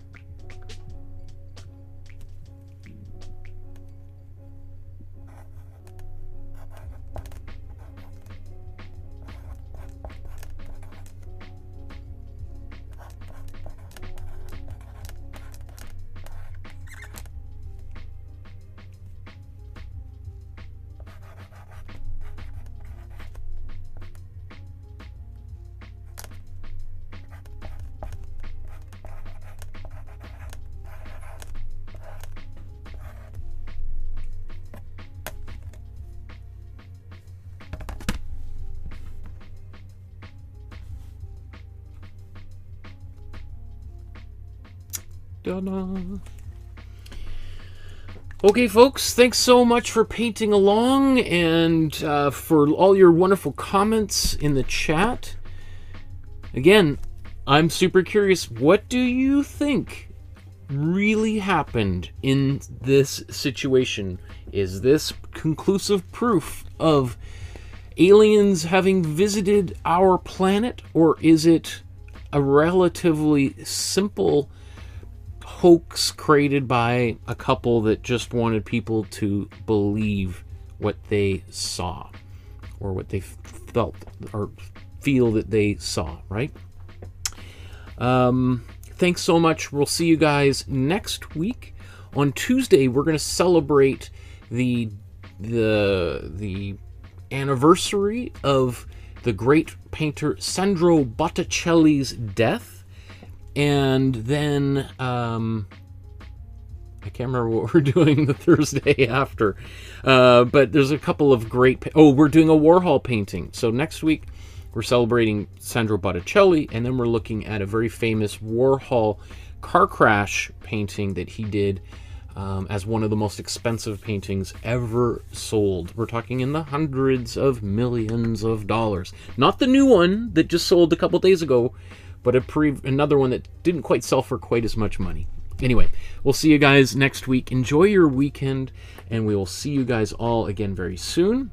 Remember to upload your picture to the Facebook group. I would love to see it. So we'll see you guys soon. Have a great night, everybody. Bye-bye.